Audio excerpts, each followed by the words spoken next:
The most desired CEO thought his money would impress her, but when he saw the black woman couldn't care less, he fell for her harder than he ever imagined. But before we dive into the full story, let me know where you're watching from and what time it is. Now subscribe to the channel and let's get started. The air in the 52nd floor executive suite of Blackwood Industries felt different today. Alexander Blackwood noticed it the moment he stepped off his private elevator. The usual hushed reverence that accompanied his arrival was disrupted by an unfamiliar voice, confident, melodic, and distinctly unimpressed. Alexander paused, his Italian leather shoes sinking into the plush carpet as he adjusted his custom-made suit jacket. At 42, he had built an empire that spanned continents, commanding respect and fear in equal measure.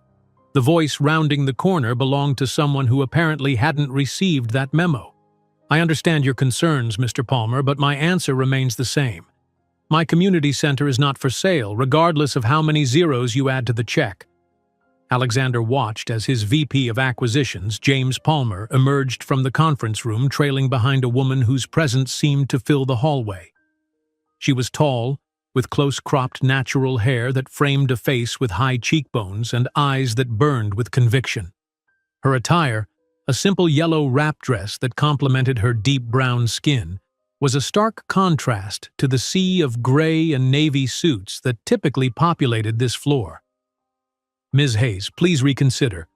Blackwood Industries is prepared to make a very generous donation to relocate your center," Palmer was saying, desperation evident in his voice. Alexander knew that tone. Palmer used it when a deal was slipping through his fingers. "My center serves over 200 children from Westbrook. Children who can walk there after school. Children whose parents can reach it by public transit. Your generous donation doesn't account for that," she responded, never breaking stride as she headed toward the elevator.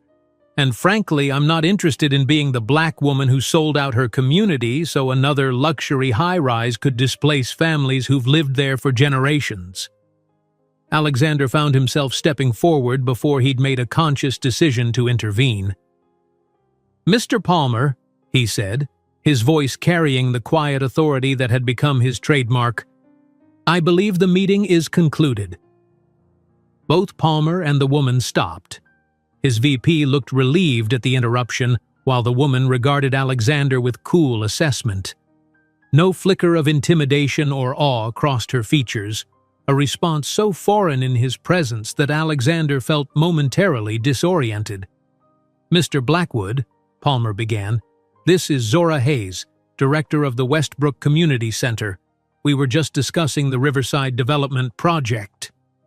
"I heard," Alexander replied, his eyes never leaving the woman's face.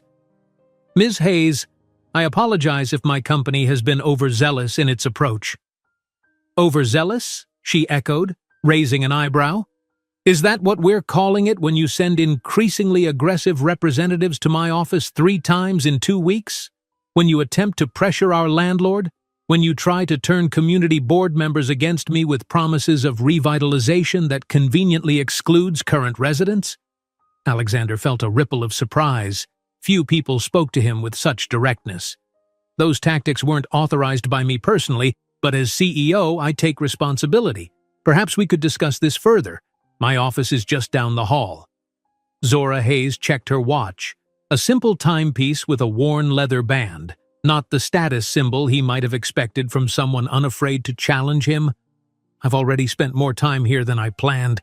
I have a grant proposal due tomorrow and 20 teenagers expecting me to help them with college applications this afternoon." The dismissal was so matter-of-fact that Alexander almost smiled. Here was someone whose priorities clearly didn't include impressing him. "Then allow me to accompany you downstairs. We can talk on the way." She looked ready to refuse, then seemed to recalculate. "Fine. The elevator ride is exactly 62 seconds. Make your pitch." As the elevator doors closed behind them, leaving Palmer behind, Alexander found himself unusually conscious of his posture, of the space between them in the confined cabin. The subtle scent of her perfume, something with notes of vanilla and amber, mingled with the elevator's leather and polished wood. "61 seconds," Zora prompted, watching the numbers begin their descent. "The Riverside development is important to this company," Alexander began, "but I'm willing to reconsider our approach. Would you be open to showing me your community center? I'd like to understand what we'd be displacing before making any final decisions."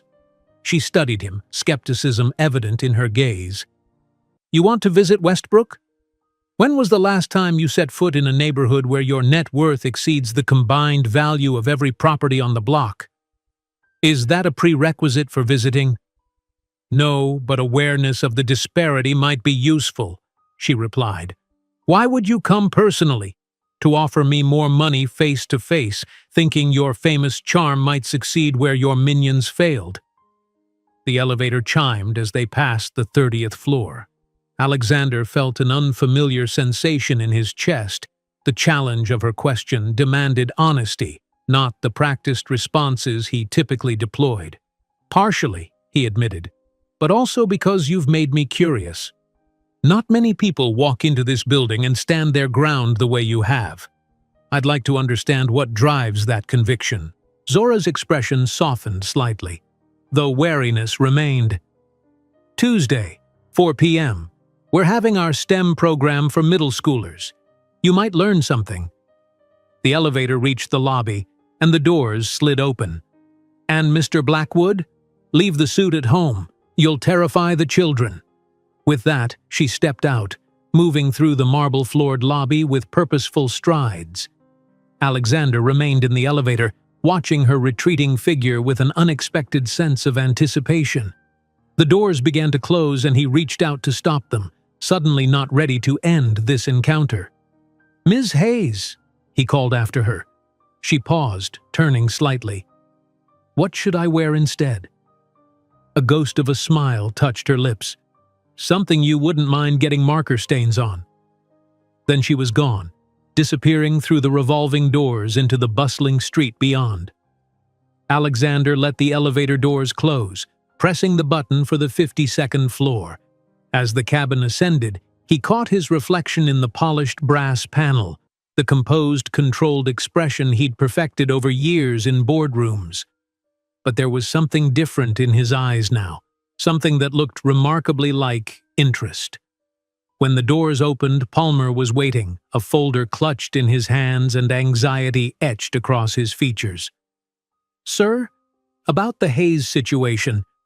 "Put the Riverside development on hold," Alexander interrupted, continuing toward his office. Palmer hurried to keep pace. "On hold? But we've already invested millions in preliminary work. The board expects me to make sound business decisions, James. And right now, I'm not convinced displacing that community center is one." He paused at his office door. "Get me everything we have on Zora Hayes and the Westbrook Center, and find out what people wear to work with middle school children." "Sir, you heard me." Alexander entered his office, closing the door on his bewildered VP. Alone, he moved to the floor-to-ceiling windows that offered a panoramic view of the city he'd helped shape. Somewhere out there, beyond the gleaming skyscrapers and luxury apartments that bore his company's imprint, was Westbrook, a neighborhood he'd only seen as colored shapes on development maps. And in it, a woman who had just done the unthinkable. She'd made Alexander Blackwood question his plans. He smiled to himself. Tuesday at 4 p.m. He'd be there. 3 days later, Alexander's driver, Marcus, gave him a questioning look through the rearview mirror as they pulled up half a block from the Westbrook Community Center. "You sure about this location, sir?" Marcus asked, eyeing the graffiti-covered walls of a nearby building and the group of teenagers lounging on a stoop across the street. Alexander glanced down at his attire, dark jeans and a charcoal Henley, both designer but understated. He'd left his watch and cufflinks at home.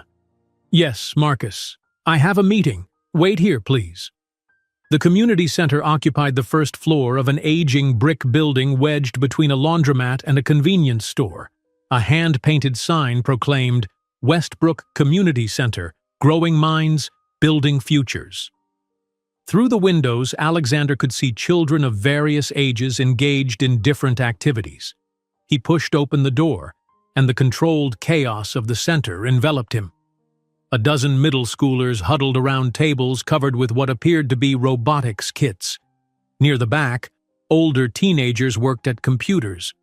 Along one wall, younger children were deeply absorbed in an art project involving an alarming amount of glitter. A young man with dreadlocks and a bright smile approached him. "Can I help you find something, brother?" "I'm looking for Zora Hayes," Alexander replied, realizing that for once he wasn't immediately recognized. A strangely refreshing experience. "Zora's in the science room with the STEM kids. Down the hall, second door on the right. They're building bridges today, so prepare for noise." Alexander followed the directions, pausing outside the doorway to observe. Zora moved between tables of excited preteens, her hands animated as she explained something about structural integrity. She wore jeans and a simple black t-shirt with "Black Girl Magic" printed across the front in bold white letters. Her laugh, full-bodied and genuine, echoed through the room as a student's popsicle stick creation wobbled precariously. "That's actually perfect, Darnell," she exclaimed. "Now you can see exactly where the weakness is. How would you reinforce it?" The boy screwed up his face in concentration, then reached for more popsicle sticks and a bottle of glue. Zora nodded encouragingly before noticing Alexander in the doorway. A flicker of surprise crossed her features before she composed herself and approached him. "You actually came," she said, keeping her voice low enough that the students remained focused on their projects. "I said I would." "People in your position say a lot of things, Mr. Blackwood." "Alexander," he corrected, "and I'm not most people." A skeptical smile tugged at her lips. "That remains to be seen." She gestured toward an empty seat at a table where 3 girls were working together. "Since you're here, make yourself useful. They're trying to build a suspension bridge that can hold at least 10 textbooks." Before he could respond, she'd guided him to the table and made introductions. "Girls, this is Alex. He's going to help you for a bit while I check on the other groups." 3 pairs of eyes regarded him with curiosity. The oldest-looking girl, with beaded braids and serious eyes, pushed a pile of popsicle sticks towards him. "I'm Tiana," she said. "That's Jasmine and Kendra. Our bridge keeps falling down in the middle." Alexander sat down, rolling up his sleeves. "Let me see what you've got so far." For the next hour, Alexander Blackwood, whose signature was on contracts worth billions, found himself completely absorbed in popsicle sticks, glue, and the determined creativity of 3 12-year-old girls. When their bridge finally held 11 textbooks before dramatically collapsing, the triumphant high fives he received from his teammates felt oddly more satisfying than closing his last major acquisition. Across the room he caught Zora watching him, an unreadable expression on her face. As the session wrapped up and the students began cleaning their workspaces, she approached. "You surprised me. I half expected you to stand in the corner looking uncomfortable until you could make your pitch and leave." "I'm full of surprises," he replied, helping Tiana pack away the remaining materials. "So is this place. You're doing remarkable work here."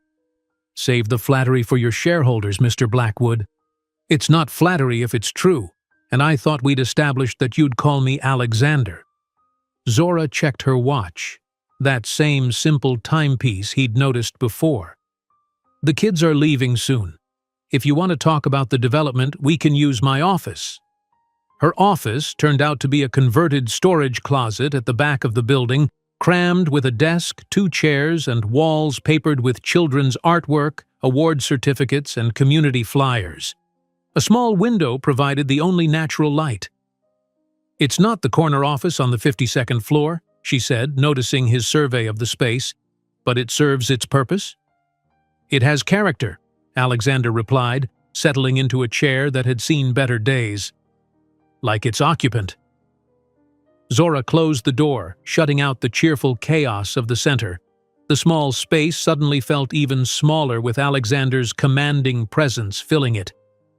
He sat with the casual confidence of someone accustomed to occupying the most important seat in any room regardless of its size or location. "I meant what I said," he began. "The work you're doing here is impressive." Zora leaned against her desk, arms crossed. "Thank you. Now tell me why Blackwood Industries is so determined to demolish it." Alexander appreciated her directness.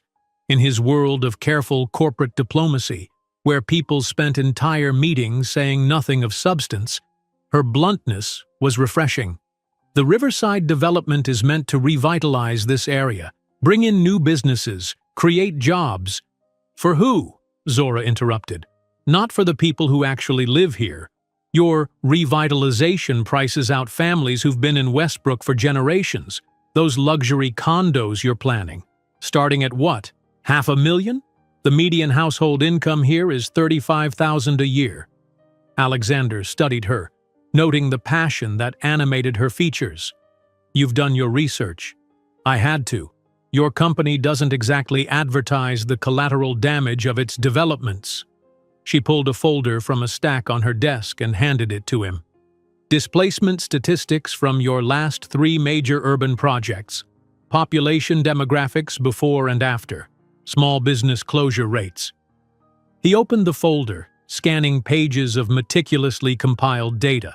Most of his executives wouldn't have been this thorough. "Where did you get this?" "I have a master's in urban planning from Columbia. Before I ran this center, I worked for the city's community development office." A hint of a smile crossed her face at his evident surprise. "What, did you think I was just some community organizer running an after-school program?" Alexander closed the folder. "I think I've underestimated you, Ms. Hayes." "Most people do," she replied without rancor. "It makes it easier to exceed their expectations." The late afternoon sun slanted through the small window, catching the warm undertones in her skin. Alexander found himself noticing details he typically wouldn't register in a business meeting. The elegant curve of her neck, the tiny scar near her right eyebrow, the way her hands moved expressively as she spoke. "Tell me about the center," he said, deliberately shifting the conversation. "How long have you been here?" If she was surprised by the change in topic, she didn't show it. 5 years. Before that, it was barely functioning. Just a place kids could go after school so they wouldn't be home alone. I wrote grants, built partnerships with local businesses and universities. Now we have STEM programs, college prep, arts, mentoring, adult education classes in the evenings. Pride colored her voice. 90% of our high school seniors get accepted to college. 75% are first-generation college students. "Impressive," Alexander nodded. "And what brought you here? With your credentials, you could have worked anywhere." Zora hesitated, as if weighing how much to reveal. "I grew up 6 blocks from here. My mother worked 2 jobs. This center, a much earlier version of it, is where I went after school. A volunteer helped me with my college applications, drove me to campus visits. Without this place," she shrugged, "I'm just paying it forward." The simple sincerity of her answer resonated unexpectedly with Alexander. In his world, motivations were rarely so straightforward or selfless. "And now, Blackwood Industries wants to tear it down for luxury condos," she concluded, bringing them back to the reason for his visit. "Not necessarily," Alexander replied. "That's why I'm here, to understand what would be lost." "And now that you've seen it? Built bridges with middle schoolers? Gotten a glimpse of what happens here?" He met her challenging gaze. "I'm reconsidering our approach." Zora's eyebrows rose slightly. "Just like that? I'm the CEO. I can make these decisions." "And your board? Your shareholders? The partners who've already invested in this development?" Alexander smiled. "Let me worry about them." She studied him, skepticism evident. "Why would you walk away from a multi-million-dollar development because of one community center?" It was a fair question, one he wasn't entirely sure he could answer. There was something about this place, about her conviction, that had gotten under his skin. "Sometimes the spreadsheets don't tell the whole story," he said finally. "I built Blackwood Industries from nothing. My first priority was always growth. Bigger buildings, more prestigious locations, higher profits. But I'm at a point now where I can consider impact beyond the bottom line. And you expect me to believe that a man who's spent his career displacing communities like mine has suddenly developed a social conscience because he spent an hour building popsicle stick bridges? The challenge in her voice was unmistakable, but beneath it, Alexander detected a genuine curiosity. She wanted to believe him, even as her experience warned her not to. "No," he answered honestly. "I expect you to be skeptical. I would be in your position. But I am asking you to consider that people can evolve. Even CEOs." A knock at the door interrupted them. The young man with dreadlocks who had greeted Alexander earlier poked his head in. "Sorry to interrupt, Z, but Ms. Gladys is here for the senior citizen computer class, and she's asking about that printer issue again." Zora sighed. "Tell her I'll be right there, Marcus." As her colleague withdrew, she turned back to Alexander. "Duty calls. Our evening programs are starting." He rose, suddenly reluctant to end their conversation. "Perhaps we could continue this discussion over dinner?" The invitation seemed to catch her off guard. "Dinner?" "Yes, a meal typically consumed in the evening," he replied with a slight smile. "I know a place not far from here, Caribbean Fusion. The owner is from Trinidad." Zora hesitated, and Alexander could almost see her internal debate. "This isn't a date," she said finally. "It's a continuation of our business discussion." "Of course," he agreed, though a part of him felt an inexplicable disappointment at her clarification. "And I need to finish up here first. Help Ms. Gladys with the printer and check in on the evening classes." "I can wait." She checked her watch. "It'll be at least an hour." "I'll help," Alexander offered, surprising himself. "I'm quite good with printers, actually. Built my first company repairing office equipment." The look of disbelief on her face was almost comical. "You, Alexander Blackwood, CEO of Blackwood Industries, want to fix our printer? Unless you'd prefer I observe your senior citizen computer class? Though I should warn you, my teaching skills may be limited to popsicle stick architecture." A reluctant smile tugged at her lips. "Fine. The printer it is."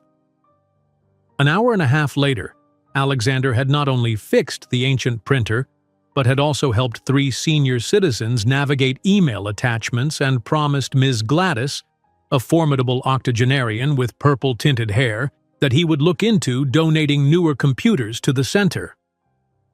As they finally left the building, Zora shook her head in amazement. "I still can't believe you just spent your evening doing tech support for our seniors. Don't you have empire building to do? Calls with Tokyo or something?" "Tokyo can wait," Alexander replied simply. He'd silenced his phone after the third urgent text from his assistant. Whatever crisis had emerged at the office could survive without him for one evening. The Caribbean restaurant was a small, vibrant space tucked between a barber shop and a convenience store. The owner, a jovial man named Calvin, greeted Zora by name and gave Alexander an appraising look before leading them to a table in the corner. "Friend of yours?" Alexander asked after Calvin had taken their orders and disappeared into the kitchen. "I helped his daughter get a scholarship to NYU," Zora explained. "Besides, this is Westbrook. Everyone knows everyone." As they waited for their food, Alexander observed how people kept stopping by their table. A teacher from the local high school, a mother whose son attended the center's programs, even the mailman who was picking up takeout. Each had a warm greeting for Zora, a quick update about a child or a community issue. She was woven into the fabric of this neighborhood in a way that made Alexander acutely aware of his own isolation, despite his prominence in the city. "You're like the mayor around here," he commented after the third interruption. Zora smiled, a genuine warmth lighting her eyes. Community isn't just about living in the same place. It's about being invested in each other's lives. That's what your development plans don't account for. You can't quantify these relationships on a spreadsheet or replace them with amenities in a luxury building. Their food arrived: jerk chicken with coconut rice for Zora, curried goat for Alexander, and the rich, spiced aromas momentarily diverted their conversation. Alexander took a bite and found himself pleasantly surprised by the complex flavors. "This is excellent," he said. "How have I never heard of this place?" "Because it's not in Michelin guides or written up in the Times," Zora replied. "And it's in a neighborhood where men in $1,000 shoes don't typically venture." "My shoes weren't that expensive," Alexander protested mildly. Zora glanced under the table. "No? What are those then? They look Italian." "They are, but they were on sale." At her skeptical look, he added, "800, not 1,000. She laughed, a rich, unguarded sound that made heads turn at nearby tables. "You say that like it's a bargain." Alexander found himself smiling in response. "It's all relative, I suppose." As they ate, their conversation shifted away from the development in the center. He learned that she played saxophone in a jazz quartet on weekends, that she'd traveled through West Africa after college, that she kept a small garden on her apartment building's roof. In turn, he told her about his first failed business ventures before Blackwood Industries, about his collection of vintage motorcycles, about the cooking classes he'd been taking to combat his reliance on takeout. It struck Alexander, as they shared a dessert of rum cake with coconut ice cream, that this was the most honest conversation he'd had in years. As CEO, he was constantly performing, projecting confidence to investors, authority to employees, ruthlessness to competitors. With Zora in this small neighborhood restaurant, he was just Alexander. The realization was both unsettling and exhilarating. "Penny for your thoughts," Zora said, noticing his momentary distraction. Alexander hesitated, then decided on honesty. "I was just thinking that I can't remember the last time I had dinner with someone who wasn't trying to get something from me." Zora tilted her head. "I want something from you, to leave my community center alone." "True, but you're not pretending to be fascinated by my opinions on market fluctuations or laughing at my jokes because I sign your checks." "Your jokes aren't that funny," she deadpanned, then smiled to soften the critique. "See, refreshingly honest." Calvin brought their check, waving away Alexander's platinum card with a firm shake of his head. "On the house tonight. Any friend of Zora's is family here." Before Alexander could protest, Zora laid a hand on his arm. "Accept it gracefully. It's a gesture of community." The warmth of her touch lingered even after she withdrew her hand. Alexander nodded to Calvin. "Thank you. The meal was exceptional." As they stepped outside, the evening had grown cooler. Street lamps cast pools of light on the sidewalk, and the distant sounds of music drifted from open apartment windows. Alexander's driver, who had been circling the neighborhood, pulled up to the curb. "I should get home," Zora said, pulling a light jacket around her shoulders. "Early start tomorrow." "Let my driver take you," Alexander offered. She shook her head. "I'm only a few blocks away. I walk it every night." "Then I'll walk with you." Zora gave him a long look. "Alexander, this still isn't a date." "I never suggested it was," he replied, though the reminder stung more than it should have. "But it's after 10, and I'd feel better seeing you home safely." "I've been walking these streets safely for years," she pointed out, but her expression softened. "But if it will ease your privileged conscience, you can walk me home."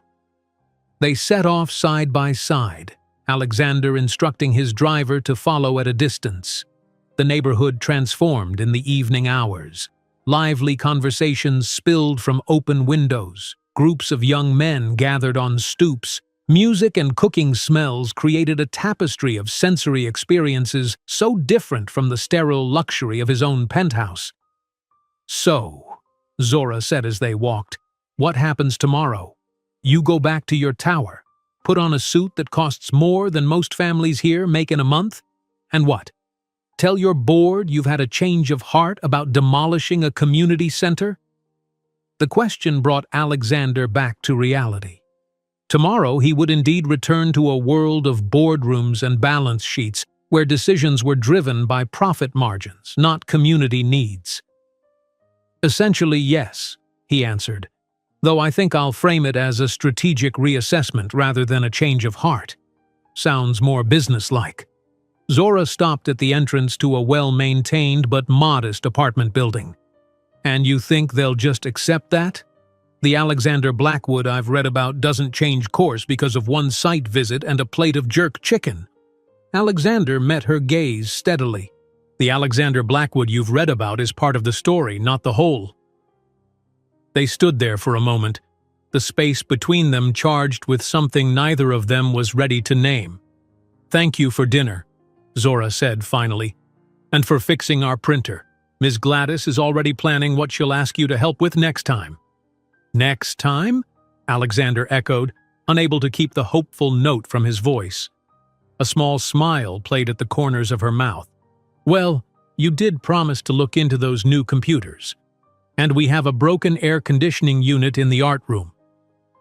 Are you using your community center's maintenance issues as an excuse to see me again, Ms. Hayes?"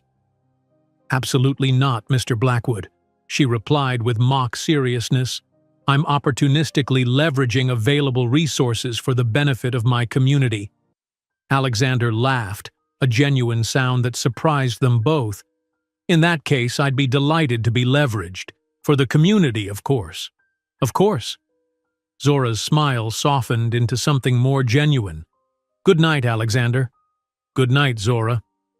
He watched as she disappeared into the building, waiting until a light came on in a third-floor window before turning back to where his driver waited. As he settled into the leather-back seat of the Bentley, Alexander knew with unexpected certainty that the Riverside development as originally planned would never happen, not if it meant destroying what he'd witnessed today. What he was less certain about was why the thought of seeing Zora Hayes again made his heart beat faster than any business deal ever had. "You want to do what?" Richard Harmon, chairman of the Blackwood Industries Board, stared at Alexander as if he'd suggested they convert the company headquarters into a petting zoo. The boardroom fell silent. 14 pairs of eyes, belonging to some of the wealthiest and most influential people in the city, fixed on Alexander with expressions ranging from confusion to outright disbelief. Only Vanessa Chen, his longtime CFO and one of the few people he considered a friend, maintained her usual composed demeanor. "I want to redesign the Riverside development to incorporate the existing community center," Alexander repeated calmly, clicking to the next slide in his presentation. "We'll build around it, make it a centerpiece of the development rather than demolishing it." "That decreases our usable square footage by nearly 15%, objected Martin Reynolds, the oldest board member and the most resistant to any deviation from established practices. "The profit margins you projected were based on full utilization of that land." "I've recalculated the financials," Alexander replied, nodding to Vanessa, who distributed folders containing the new projections. "We'll make up the difference by adjusting the residential-commercial ratio and incorporating the center into our marketing. Luxury living with community engagement appeals strongly to the demographic we're targeting." It wasn't entirely untrue. The adjustments would preserve the center while still delivering a solid return for investors. What Alexander didn't say was that his motivation had less to do with marketing strategies and more to do with the way Zora's eyes had lit up when she talked about the children she mentored. "This is about that Hayes woman, isn't it?" The question came from Diana Blackwood, his cousin and the company's head of public relations. Unlike the others, she didn't look surprised, just calculating. "The community center director who's been making noise in the press about displacement." Alexander kept his expression neutral. Ms. Hayes provided valuable insight into the community impacts of our original plan. Incorporating the center represents good corporate citizenship and potentially avoids negative publicity. Diana's perfectly shaped eyebrow arched higher. "I've seen her interviews. She's articulate, passionate, and photogenic. Bringing her on side would certainly help with the PR angle." She tapped her manicured nails against the table. "But is she willing to compromise? My team reports she's been quite inflexible," I'm handling Ms. Hayes personally, Alexander said, the words coming out more possessively than he'd intended. Diana's lips curved into a knowing smile that made him immediately regret his phrasing. I'm sure you are, cousin. Before Alexander could respond, Vanessa smoothly redirected the conversation. The financials support this adjustment. We're still projecting a 17% return on investment, which exceeds our benchmark for developments of this scale. The discussion continued for another hour, with Alexander methodically addressing concerns and objections. By the time the meeting adjourned, he'd secured tentative approval for the redesign, though several board members still looked skeptical as they filed out of the room. Vanessa lingered, waiting until they were alone before speaking. So, when do I get to meet her? Alexander looked up from gathering his materials. Meet who? The woman who's got you redesigning a $100 million development and calculating how many computers a community center needs. At his surprised expression, she smiled. Your assistant mentioned you asked for pricing on bulk educational computing equipment. Doesn't take a genius to connect the dots. It's not what you think, Alexander said, though he wasn't entirely sure what Vanessa was thinking, or if she was wrong. You spent yesterday evening fixing a printer and having dinner at a neighborhood restaurant instead of taking calls from Tokyo, she pointed out. In the 15 years I've known you, I've never seen you voluntarily miss a business call for anything less than a hospitalization. Alexander sighed. Zora, Ms. Hayes, is a remarkable woman doing important work. I'm simply ensuring our development doesn't undermine that work. Vanessa hummed skeptically. And the fact that she's the first person in years who wasn't impressed by your wealth or power has nothing to do with your interest? Has anyone ever told you you're insufferable when you're right? Alexander asked, a reluctant smile tugging at his lips. Only you, at least once a quarter, she replied cheerfully. Just be careful, Alex. Corporate America and community activism make for complicated bedfellows. Alexander's phone chimed with an incoming message, saving him from responding. His pulse quickened when he saw Zora's name on the screen. AC in the art room officially dead. Kids making "Help us, Mr. CEO" signs with melting crayons. Your move, Blackwood. Attached was a photo of a hand-drawn sign covered in colorful, slightly misshapen letters. Alexander found himself smiling as he typed a response. HVAC specialist will arrive within the hour. New AC unit tomorrow. Will children accept ice cream as interim solution? The reply came almost immediately. Ice cream always acceptable currency with under 18 demographic. Delivery of promised computers also good PR strategy. Computers ordered. Delivery next week. Installation included. There was a pause before her next message. Thank you. The kids will be thrilled. Another pause, then. Why are you doing all this? It was a fair question, one he wasn't sure he could answer honestly, even to himself. Instead, he typed, Good corporate citizenship. Also, Ms. Gladys threatened me. Smart man, fearing Ms. Gladys. Deadlier than your board members. Alexander chuckled, then looked up to find Vanessa watching him with undisguised interest. Just business, he said unconvincingly, pocketing his phone. Of course, she replied. That's why you're smiling like a teenager who just got a prom invitation. Alexander ignored her, gathering his files. Don't you have a budget meeting to terrorize? I've got time to terrorize you first, she said, falling into step beside him as they exited the boardroom. Are you seeing her again? I'm visiting the center tomorrow to check on the new air conditioning installation, he admitted. Purely business. Right, Vanessa drawled. Because CEOs typically oversee AC repairs personally. She stopped at the elevator. Alex, I've watched you date socialites, models, and that one princess. I've never seen you smile at your phone like that over any of them. The elevator doors opened, sparing him from having to respond. As Vanessa stepped inside, she held the door, her expression turning serious. Just remember, she has her community's interests at heart, and you have your company's. When those interests conflict, and they will, What then? The question followed Alexander back to his office, lingering like an unwelcome shadow as he moved through his afternoon meetings. By the time he left for the day, the sun was setting, casting long shadows between the skyscrapers. On impulse, he directed his driver to Westbrook rather than his penthouse. The community center would be closed by now, but perhaps Zora... He stopped himself mid-thought. What was he doing? Showing up unannounced at her neighborhood like some lovesick teenager?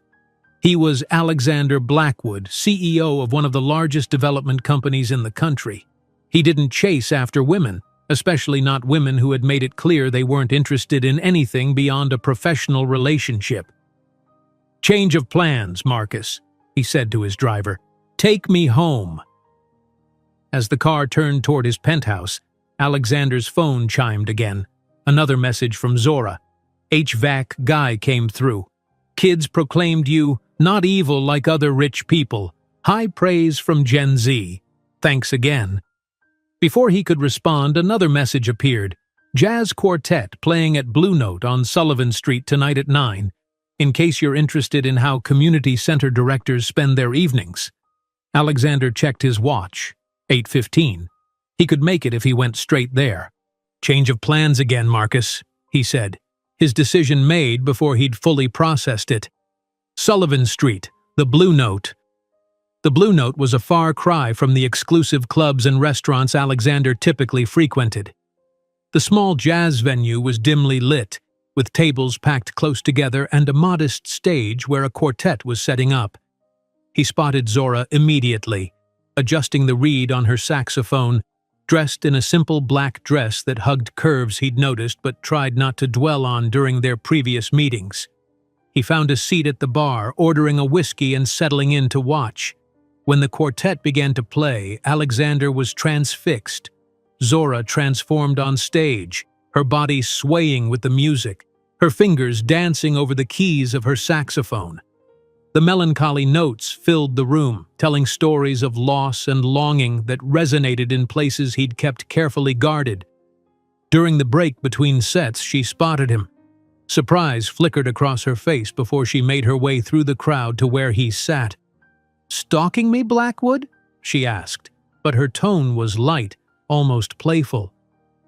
"You did mention you'd be here," he reminded her. "Consider it research. I'm learning how community center directors spend their evenings." She laughed, the sound somehow both familiar and thrilling. "And what's the verdict?" "That you've been hiding considerable talent. You're extraordinary." The compliment seemed to catch her off guard.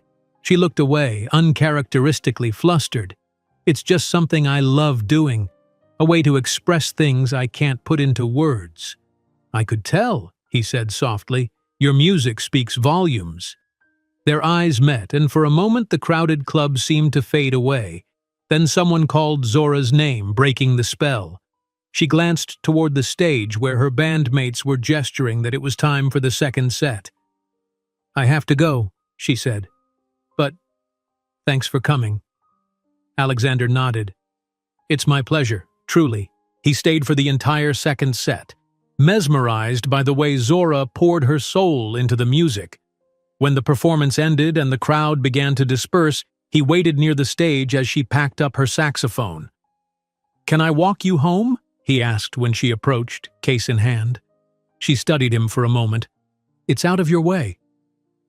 "I don't mind." The night air was cool as they walked, the streets of Westbrook quieter now but still alive with the occasional group of people, distant music, the hum of conversations from late-night establishments. "You're full of surprises, Zora Hayes," Alexander said as they strolled. "Urban planner, community director, saxophonist extraordinaire."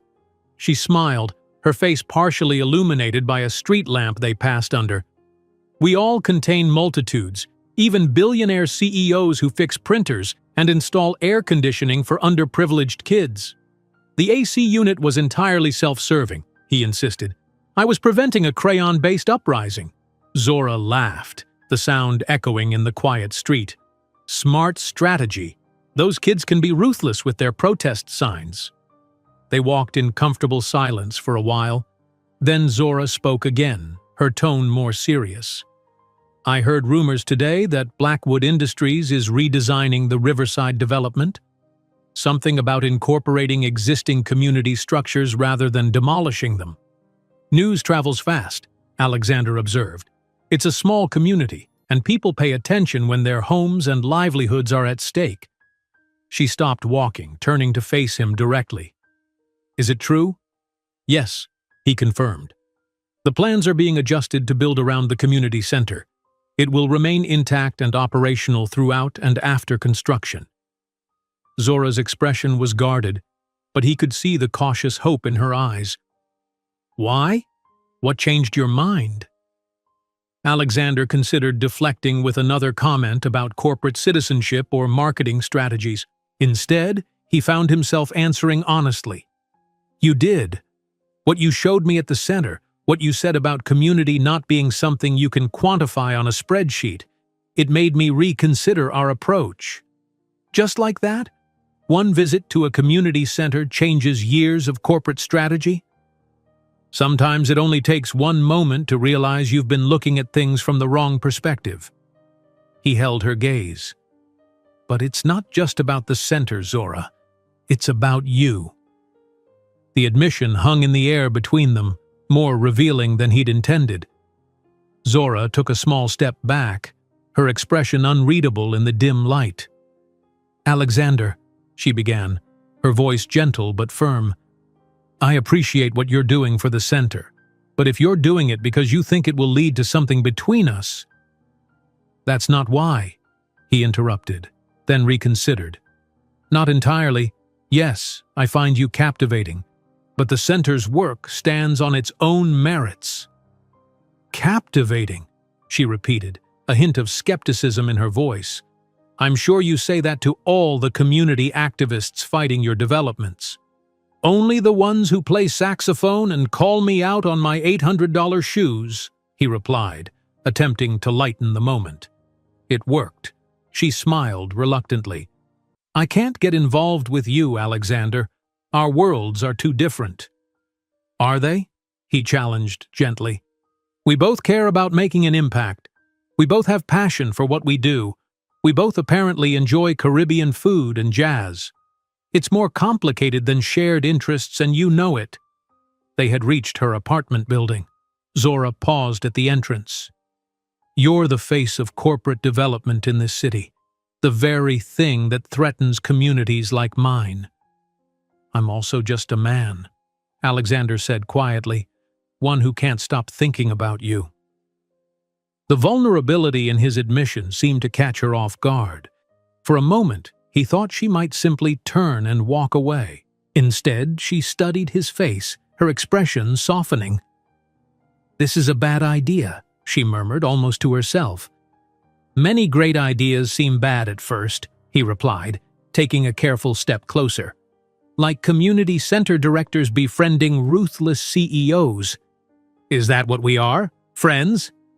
Alexander was close enough now to see the flecks of amber in her brown eyes, to catch the subtle scent of her perfume mingling with the lingering notes of the jazz club. I'd like to be, he said softly. For a start. Zora's gaze dropped to his lips for the briefest moment before meeting his eyes again. The air between them seemed charged with possibility. I should go inside, she said, though she made no move to leave. You should, he agreed, not stepping back. For a heartbeat, neither of them moved. Then Zora leaned forward and pressed a gentle, fleeting kiss to his cheek. Good night, Alexander, she whispered, then turned and disappeared into her building before he could respond. Alexander stood there for a long moment, his cheek tingling from the brief contact. As he finally turned to leave, he couldn't shake the feeling that something fundamental had shifted in his carefully ordered world, and that there would be no going back. The delivery of 20 new computers to the Westbrook Community Center became an impromptu neighborhood celebration. Children crowded around the gleaming monitors, marveling at technology that most schools in wealthier districts took for granted. Parents and community members stopped by throughout the day, drawn by excited phone calls and text messages spreading the news. Alexander, who had planned to simply oversee the installation and leave, found himself pulled into the festivities. He helped unpack equipment, set up workstations, and patiently explained basic functions to Ms. Gladys, who declared him not nearly as stuck-up as he looks on television. "You've made a lot of people happy today," Zora said, joining him as he finished connecting the last monitor. The computer lab, formerly a storage closet that had been hastily repurposed, hummed with excitement as children explored their new resources. Alexander straightened, taking in the joy around him. It was a stark contrast to the typical reactions his work elicited: shareholders pleased by percentage points, executives celebrating bonuses, politicians applauding economic development that often meant displacement for communities like this one. "It's just computers," he said modestly. "It's opportunity," Zora corrected. "These kids can now learn coding, create digital art, apply for colleges and scholarships online without having to wait hours for one ancient computer.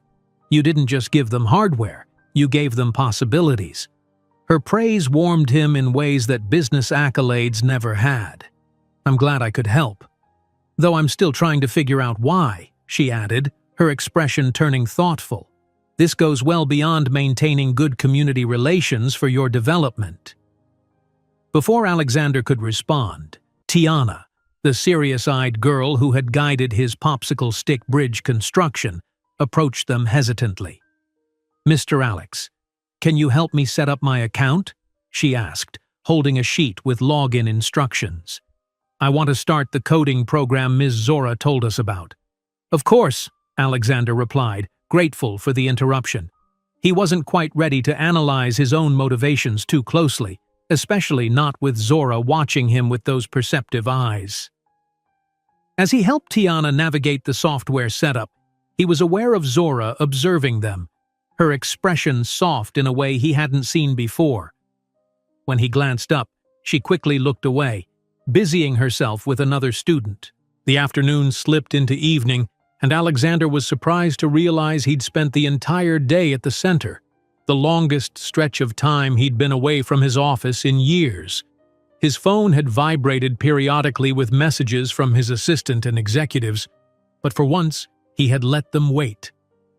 "You must have a mountain of work piling up," Zora commented as the center finally began to empty, parents arriving to collect their children, each stopping to thank Alexander for the donation.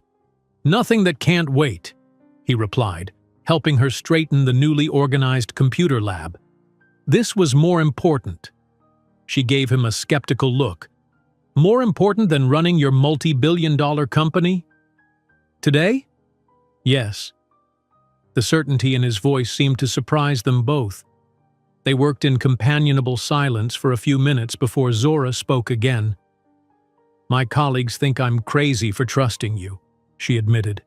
"They say you're just doing this for publicity or to smooth the way for your development." "And what do you think?" Alexander asked, pausing his work to face her directly. Zora considered him, her gaze searching. "I think you're more complicated than the caricature the media paints. I think you're genuinely trying to do the right thing, even if you're not entirely sure why." It was a surprisingly accurate assessment, one that Alexander wasn't sure he could have articulated himself. "Thank you for giving me the benefit of the doubt." "Don't make me regret it," she warned, but there was a warmth in her voice that belied the stern words. As they finished organizing the lab, Alexander found himself reluctant to leave.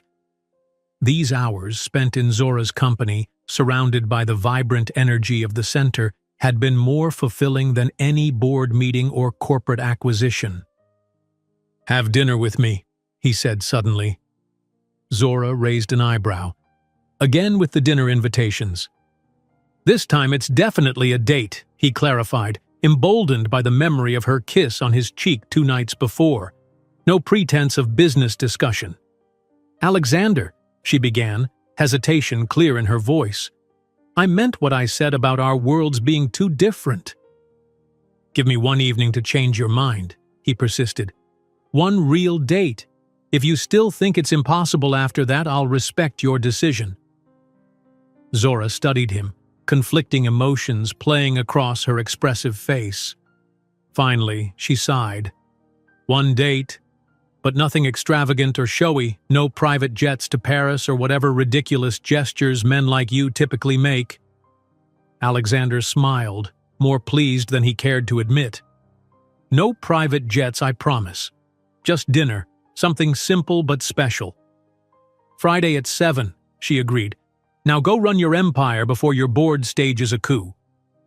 Still smiling, Alexander gathered his jacket. At the door, he paused, looking back at the transformed center, at the new computers, the repaired air conditioning, the fresh paint they'd applied to the art room walls over the weekend. Small changes in the grand scheme of things, but significant to the people who used this space. And at the center of it all was Zora, watching him with an expression that suggested she was still trying to figure him out. Alexander realized with sudden clarity that he wanted her to succeed, wanted her to see past the CEO to the man beneath, a man he was only now beginning to rediscover himself. Friday at 7, he confirmed, his voice soft with promise.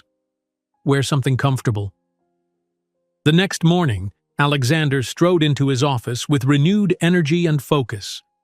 The time away had given him perspective, and he tackled the accumulated work with efficiency, delegating where possible and prioritizing ruthlessly.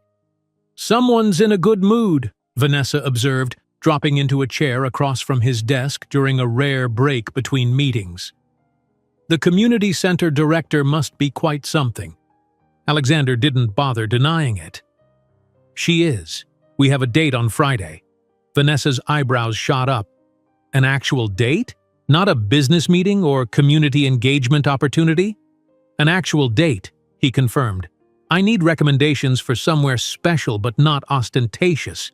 No private dining rooms or places where they close the restaurant for VIPs. So, basically nowhere you normally go? Vanessa teased. Then more seriously, you really like her, don't you? This isn't just about the challenge of pursuing someone who isn't impressed by your wealth. Alexander considered the question. No, it's not about that. She's different, authentic, passionate about her work in a way that reminds me of how I felt when I was building this company, before it became about the next acquisition or beating last quarter's numbers. Vanessa looked surprised, then thoughtful. That explains a lot about the changes I've been seeing in you lately. You've been more engaged, asking questions about community impact that you used to dismiss as PR concerns. Has it been that noticeable? To me, yes. To others, you're still the ruthlessly efficient CEO they expect. She smiled slightly. But I've known you too long not to notice when something, or someone, shifts your perspective. Alexander was saved from responding by his assistant announcing his next appointment.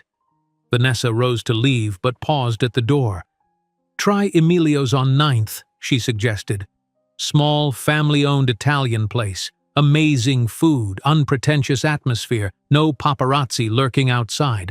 The owner's daughter is in my cycling group. I can arrange a quiet corner table. Thank you, Alexander said sincerely. Vanessa nodded.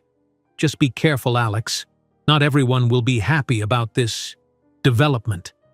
The ambiguity in her warning wasn't lost on him, but Alexander pushed it aside. He had a company to run and for the first time in years a personal life he was actually looking forward to. Friday evening arrived with unexpected nervousness on Alexander's part. He'd faced hostile takeovers and billion-dollar negotiations with less anxiety than he felt standing outside Zora's apartment building, dressed in dark jeans and a casual button-down shirt, holding a small gift bag. She emerged from the building looking stunning in a simple emerald dress that complemented her skin tone perfectly. Her hair was styled differently, softer, with tiny golden beads woven through the short curls, and she wore delicate gold earrings that caught the light when she moved. "Hi," she said, seeming almost shy, a contrast to her usual confidence. "Hi," Alexander echoed, momentarily at a loss for words. "You look beautiful," Zora smiled, the genuineness of his compliment apparently overriding her usual wariness. "Thank you. You clean up nicely yourself. She nodded toward the gift bag. What's that? Just a small thank you for agreeing to this date, he said, handing it to her. Inside was a vintage jazz record, one she had mentioned during their walk after her performance as being particularly meaningful to her. You remembered, she said softly, turning the album cover in her hands. I've been looking for this pressing for years. I have a friend who collects music memorabilia, Alexander explained. He helped me track it down. The way Zora looked at him then, surprised and genuinely touched, made his chest tighten with an unfamiliar feeling. Thank you, she said. This is thoughtful. I'm capable of thoughtfulness occasionally, he replied with a small smile.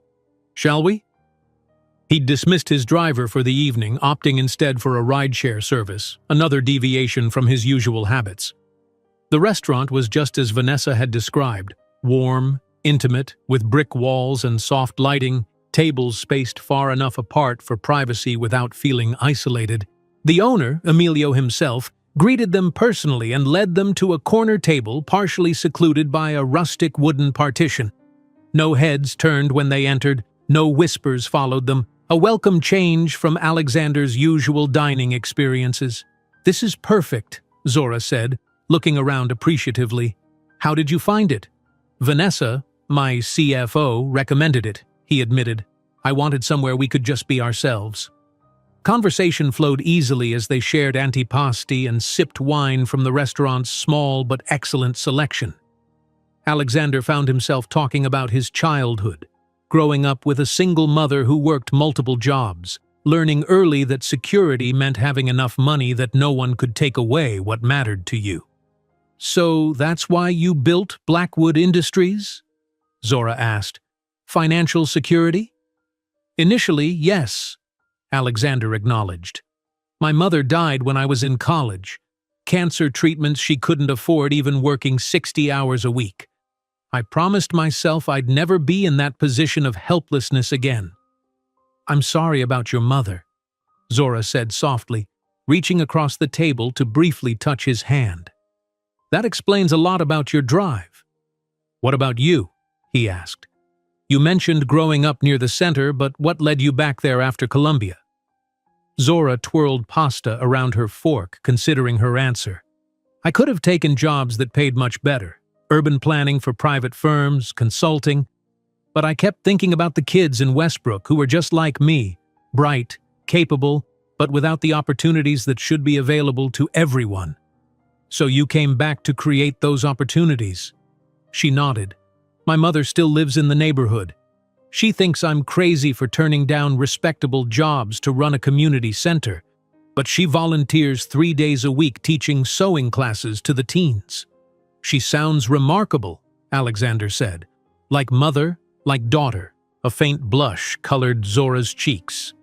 Flattery will get you nowhere, Blackwood. It's not flattery if it's true, he countered, echoing her words from days before.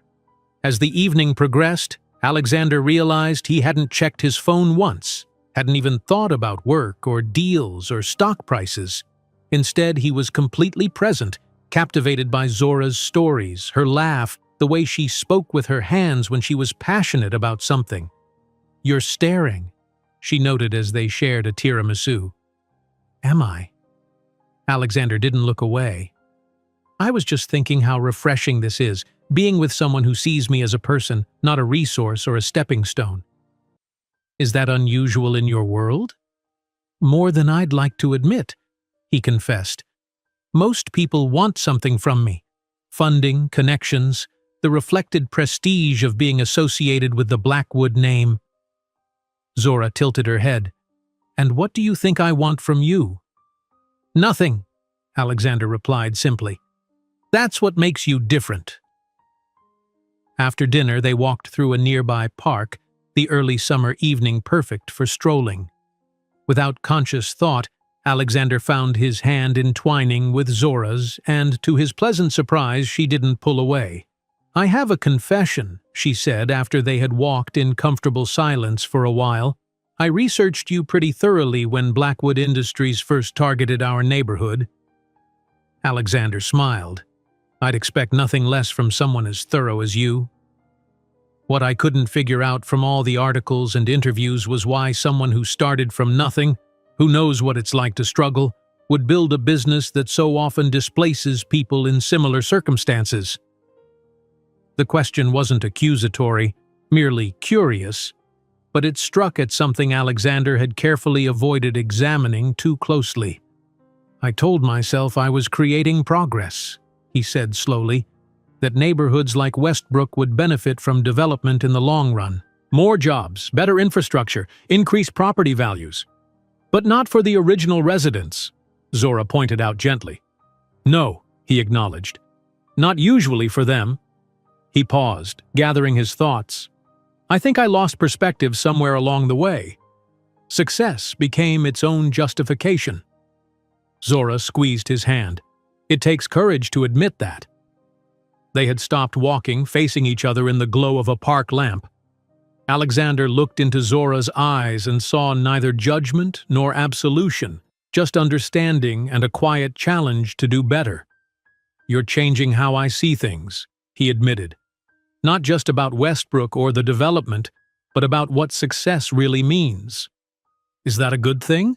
She asked, her voice soft. I think it might be the best thing that's happened to me in a very long time, Alexander replied, his thumb gently tracing circles on the back of her hand. The moment stretched between them, heavy with possibility. Then, with a deliberateness that took his breath away, Zora stepped closer and lifted her face to his. Alexander leaned down, their lips meeting in a kiss that started gentle but quickly deepened with surprising intensity. When they finally broke apart, Zora's eyes remained closed for a moment longer, as if she was memorizing the sensation. When she looked at him again, there was a new vulnerability in her expression that matched the sudden tightness in his chest. I wasn't going to let that happen, she confessed, her voice slightly breathless. I'm very glad you changed your mind, Alexander replied, equally affected. They walked back toward Zora's apartment, hands still entwined, the comfortable silence between them now charged with awareness and possibility. At her building, they paused again. I had a wonderful time, Zora said, looking up at him with an expression both cautious and hopeful. Does that mean you'll consider a second date? Alexander asked, only half joking. The smile that spread across her face was answer enough even before she spoke. I think I could be persuaded. This time, when they kissed goodnight, it held the promise of something neither of them had been looking for, but had somehow found in each other. A connection that transcended their different worlds and challenged them both to see beyond their established perspectives. As Alexander walked away, he knew with certainty that whatever was developing between them would change everything, for his company, for her community, and most of all, for himself. The realization should have terrified him. Instead, he felt more alive than he had in years. News of Alexander Blackwood's involvement with the Westbrook Community Center spread quickly through both his corporate circles and Zora's neighborhood. Over the next few weeks, they settled into a rhythm that bridged their different worlds. Alexander attended community board meetings and helped with weekend programs at the center. Zora accompanied him to a charity gala where she charmed his business associates with her intelligence and wit. Most evenings found them together, exploring the city as if both were seeing it for the first time. Alexander discovered family-owned restaurants with food more satisfying than anything served at the Michelin-starred establishments he typically frequented. Zora reluctantly admitted that the symphony performances Alexander took her to moved her nearly as much as the jazz clubs she loved. But beneath the surface of their blossoming relationship, tensions simmered. Alexander first noticed it during a community meeting where the revised Riverside development plans were being presented.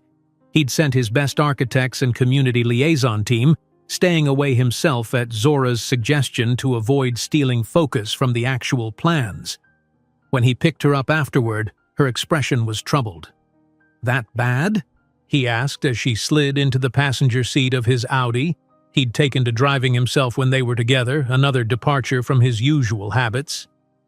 The plans are beautiful, Zora admitted. Preserving the center, adding affordable housing units, space for local businesses, it's everything we asked for.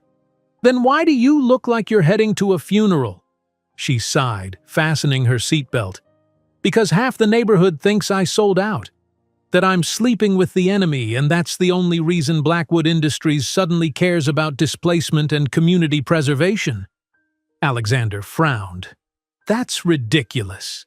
The changes to the development plan are based on sound community feedback, not our personal relationship. Which began conveniently right before your company had a dramatic change of heart, Zora pointed out. You can see why people are suspicious. Do you think that? He asked, his voice carefully neutral as he navigated through evening traffic. No, she answered without hesitation. I know you better than that. But Alexander, we can't pretend our relationship doesn't complicate things. He reached over to take her hand. I never said it wouldn't be complicated. I just said it would be worth it. The warmth in her eyes as she squeezed his hand confirmed that she agreed, at least for now. But the shadow of doubt had been cast, and Alexander couldn't help wondering if it would grow larger as the development progressed. The following week, Alexander waited outside the Blackwood Industries board meeting room while members reviewed the updated financial projections for the Riverside development. Vanessa had gone in to present them, insisting that Alexander's presence might be seen as undue pressure given the significant changes to the original plan. After 40 minutes, she emerged looking satisfied but cautious. They've approved the revised plan, she reported, though not without reservation. Reynolds abstained, and Diana had questions. Alexander could imagine the kind of questions his cousin had raised. Let me guess. She implied my judgment is compromised by personal interests? Not in so many words, Vanessa replied diplomatically. She did suggest that your sudden interest in community preservation might be temporary and asked what happens to the project when the novelty wears off. The insinuation rankled. My relationship with Zora isn't a novelty. I know that, Vanessa assured him. But Diana and some of the others see it as a potential liability. A CEO making major business decisions influenced by his girlfriend. This isn't about Zora, Alexander interrupted, though they both knew it wasn't entirely true. It's about responsible development. The new plan still delivers solid returns while preserving an important community resource.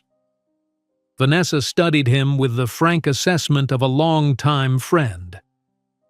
The old Alexander wouldn't have cared about preserving community resources if they stood in the way of maximum profit.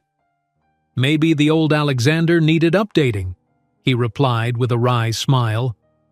I agree, she said, surprising him. I like this version better, more balanced. But not everyone shares that view, especially shareholders expecting aggressive growth. The warning in her words was clear. Alexander's evolving perspective, influenced by his relationship with Zora, wasn't universally welcomed in the corporate world he'd built. Later that evening, Alexander and Zora strolled through a small farmer's market near her apartment. They'd fallen into a comfortable domesticity that still surprised him. Shopping for ingredients, cooking dinner together in her modest kitchen, talking about their days while sharing a bottle of wine. Diana's questioning my judgment, he told her as they examined heirloom tomatoes at one stand. She thinks you're a temporary distraction affecting my business decisions. Zora selected a tomato, testing its ripeness with practiced fingers. And what do you think? I think you have influenced my perspective, he admitted. But not in the way they assume. You've reminded me that there are values beyond profit margins. She added the tomato to their basket. That's either growth or career suicide, depending on who you ask. She moved to the next stall, examining bunches of fresh basil. My colleagues at the center have similar concerns. Marcus suggested I'm being colonized by corporate America. Alexander couldn't help but laugh. Is that what we're doing to each other? Colonizing? Zora smiled. though her eyes remained serious. People fear what they don't understand, and a community activist dating a corporate CEO doesn't fit anyone's expected narrative. Maybe we need to rewrite the narrative, Alexander suggested, selecting a loaf of artisanal bread. Show them it doesn't have to be us versus them. Easy to say, Zora replied. Harder to demonstrate when power dynamics are so unequal. It was a sobering reminder of the realities that existed beyond their private moments together. No matter how equal they were as individuals, they operated in systems where the imbalances were stark and entrenched. The market vendor totaled their purchases. When Alexander reached for his wallet, Zora placed a hand on his arm. "My turn," she said firmly. He started to object. The total was negligible to him but represented a more significant expense for her, then stopped himself, recognizing the importance of this small assertion of equality. "Thank you," he said instead, accepting her gesture with grace. The smile she gave him suggested she understood exactly what had just transpired between them, a minor negotiation in the complex dance of navigating their different circumstances. As they walked back to her apartment, shopping bags in hand, Alexander's phone buzzed with an incoming call. He checked the screen and frowned. "I need to take this," he said apologetically. "It's Harrington." Zora nodded, taking the grocery bags from him. "Go ahead. I'll start dinner." He watched her continue toward the apartment building before answering. "Charles, what couldn't wait until tomorrow?" "A situation with the Riverside property," Harrington replied without preamble. "The owner of the convenience store adjacent to the community center is claiming he was promised first rights to commercial space in the new development. He's threatening to go public with allegations that we're favoring the center over other local businesses." Alexander pinched the bridge of his nose. "Who spoke to him, and what exactly was promised?" "That's the problem. He says it was you, last month when you were visiting the center. Something about ensuring neighborhood businesses wouldn't be displaced?" Alexander vaguely recalled the conversation, a brief exchange when he'd stopped to buy bottled water before meeting Zora. He'd assured the owner that the new development would prioritize existing local businesses, but had made no specific promises about commercial space allocation. "I'll handle it," he said to Harrington. "Set up a meeting for tomorrow morning, and tell legal to review the community benefit agreements we're drafting. I want to make sure we're crystal clear about commitments to existing businesses." After ending the call, Alexander stood for a moment on the sidewalk, watching as lights came on in Zora's third-floor apartment. 2 months ago, a situation like this would have been a minor annoyance to be delegated and forgotten. Now it represented the complex intersection of his professional responsibilities and personal relationships, a challenge he was still learning to navigate. When he reached the apartment, Zora had already started chopping vegetables, music playing softly in the background. She glanced up, taking in his expression. "Problem?" she asked. Alexander slipped off his jacket, rolling up his sleeves to help. "A misunderstanding with a local business owner near the center. Nothing that can't be resolved." She handed him a cutting board and knife. "Mr. Okafor at the convenience store?" "Yes," he confirmed, surprised. "How did you know?" "Small neighborhood," she reminded him. "He mentioned meeting you. Said you promised him space in the new development." Alexander carefully diced an onion. "I assured him we'd prioritize local businesses. I didn't guarantee specific space allocations." "But he heard what he wanted to hear," Zora observed, adding olive oil to a pan. "That happens a lot when people with power speak to people without it. Every word carries weight you might not intend." The insight gave him pause. "I've never thought about it that way." "Most people in your position don't have to," she replied, her tone matter-of-fact rather than accusatory. "When you've always had power, it's hard to recognize how your words and actions are interpreted by those who don't." Alexander absorbed this, recognizing the truth in her observation. "How do I fix it?" "Don't just send your lawyers or community liaisons to meet with him," Zora suggested. "Go yourself, listen to his concerns, Involve him in finding a solution that works for everyone. The advice was simple but profound, treating the situation as a human problem to be solved collaboratively rather than a business issue to be managed. "This is why I need you in my life," Alexander said, setting down his knife to pull her into an embrace. "You see things I miss." Zora returned the hug but looked up at him with serious eyes. "I can't be your conscience or your community consultant, Alexander. That's not a sustainable basis for a relationship." "That's not what I meant," he assured her. "I value your perspective because it's yours, not because it's useful to my business." She studied him for a moment, then nodded, apparently satisfied with his sincerity. "Good. Now finish those onions before they make both of us cry." The moment lightened, but Alexander carried her words with him as they prepared dinner together. The boundaries between their professional and personal lives were blurring in ways that required constant navigation and reassessment. Later, as they sat on her small balcony enjoying the simple but delicious meal they'd prepared, Alexander found himself thinking about how much his life had changed in the short time since meeting Zora. His days were still filled with meetings and decisions involving millions of dollars, but his evenings, once consumed by networking events or solitary meals in his penthouse, now centered around this woman who challenged and completed him in equal measure. "What are you thinking about?" Zora asked, noticing his contemplative expression. "How different my life was before you," he answered honestly. "All the things I thought were important that now seem secondary." She set down her wine glass. "Alexander, I don't want you to change your life for me. That's not sustainable either." "I'm not changing for you," he clarified. "I'm changing because of what I've discovered through knowing you. There's a difference." Zora's expression softened. "Just be sure you're changing for reasons that will still matter if things don't work out between us."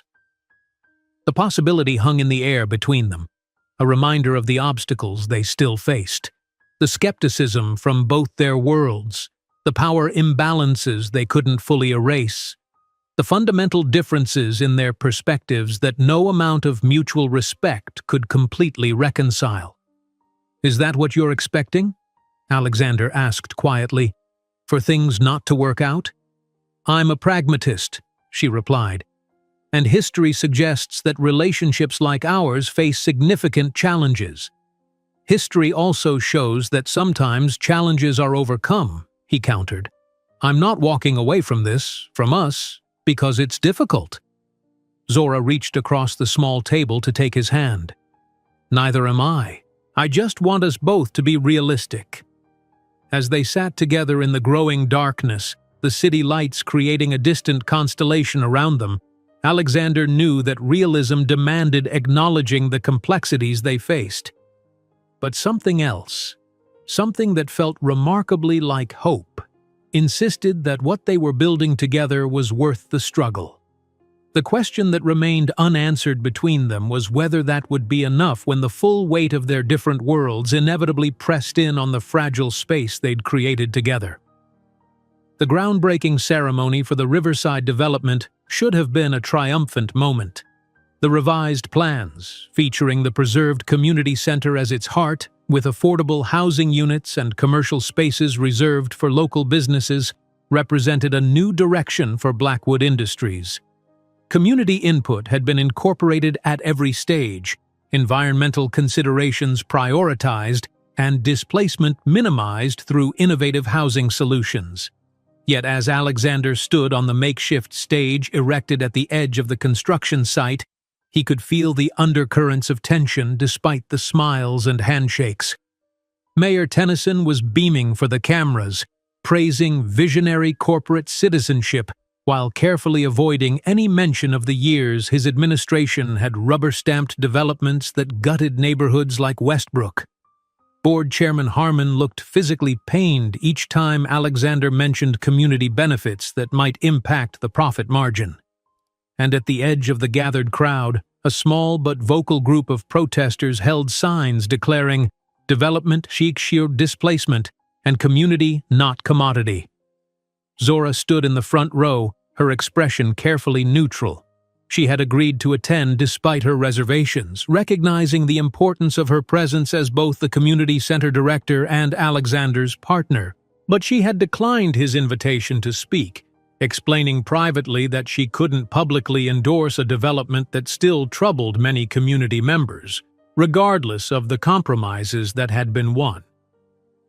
And now, Alexander concluded his remarks, it's my privilege to invite representatives from the Westbrook community to join me in this symbolic groundbreaking, signifying our commitment to a true partnership in this development.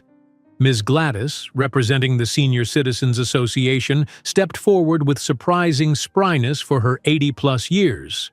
Mr. Okafor from the convenience store joined her, his earlier concerns addressed through a binding agreement that guaranteed him prime retail space at subsidized rates. Marcus, Zora's colleague from the center, completed the trio, looking slightly uncomfortable in the dress shirt Zora had convinced him to wear for the occasion. As cameras flashed to capture the diverse group wielding ceremonial shovels, Alexander caught Zora's eye.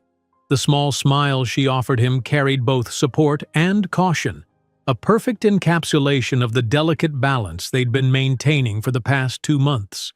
The reception afterward was held in a large tent set up beside the community center. Alexander mingled efficiently, navigating between corporate partners, politicians, and community members with the ease of someone accustomed to bridging different worlds. But his attention kept returning to Zora, who was engaged in what appeared to be an intense conversation with Diana at the far end of the tent. "Your girlfriend doesn't look happy," Vanessa observed, appearing at his elbow with 2 champagne flutes. She handed him one. "Neither does your cousin, for that matter." Alexander accepted the champagne but kept his eyes on the 2 women. "Diana's never approved of my personal choices." "This one's different," Vanessa pointed out. "You've never let a relationship influence business decisions before." "I haven't now," he countered, though without real conviction. They both knew that without Zora, the Riverside development would have proceeded according to the original plans, maximizing profit at the expense of the existing community. "The board is watching closely," Vanessa warned. "This project needs to succeed, Alex, not just in terms of community goodwill, but financially. Otherwise—" She didn't need to finish the thought. Alexander was well aware of the whispers questioning whether his judgment was compromised, whether his relationship with Zora represented a conflict of interest that might jeopardize shareholder value. Across the tent, Diana said something that made Zora straighten her spine, eyes flashing. Alexander moved without thinking, cutting through the crowd toward them. "Ladies," he interrupted smoothly, "I hope you're enjoying the celebration." "Immensely," Diana replied with a razor-thin smile. "I was just telling Zora how remarkable it is that one person could have such profound influence on a billion-dollar corporation's strategy." Zora's expression remained composed, but Alexander could see the tension in her shoulders. "And I was explaining to your cousin that community activism has been influencing corporate behavior for decades. The only remarkable thing is that Blackwood Industries finally decided to listen." The subtle emphasis on the company name rather than Alexander personally wasn't lost on either of them.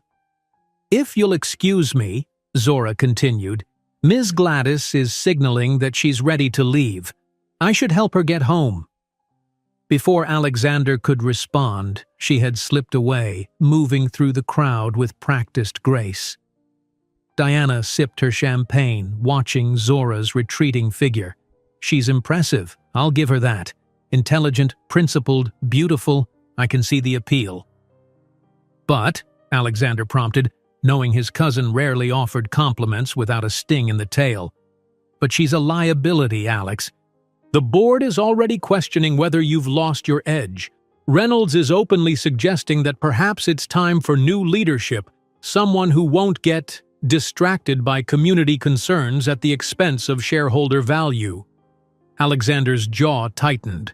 "Reynolds has wanted my job for years." "And now he thinks he has ammunition," Diana confirmed. "Be careful, cousin. This little romance might cost you more than you realize."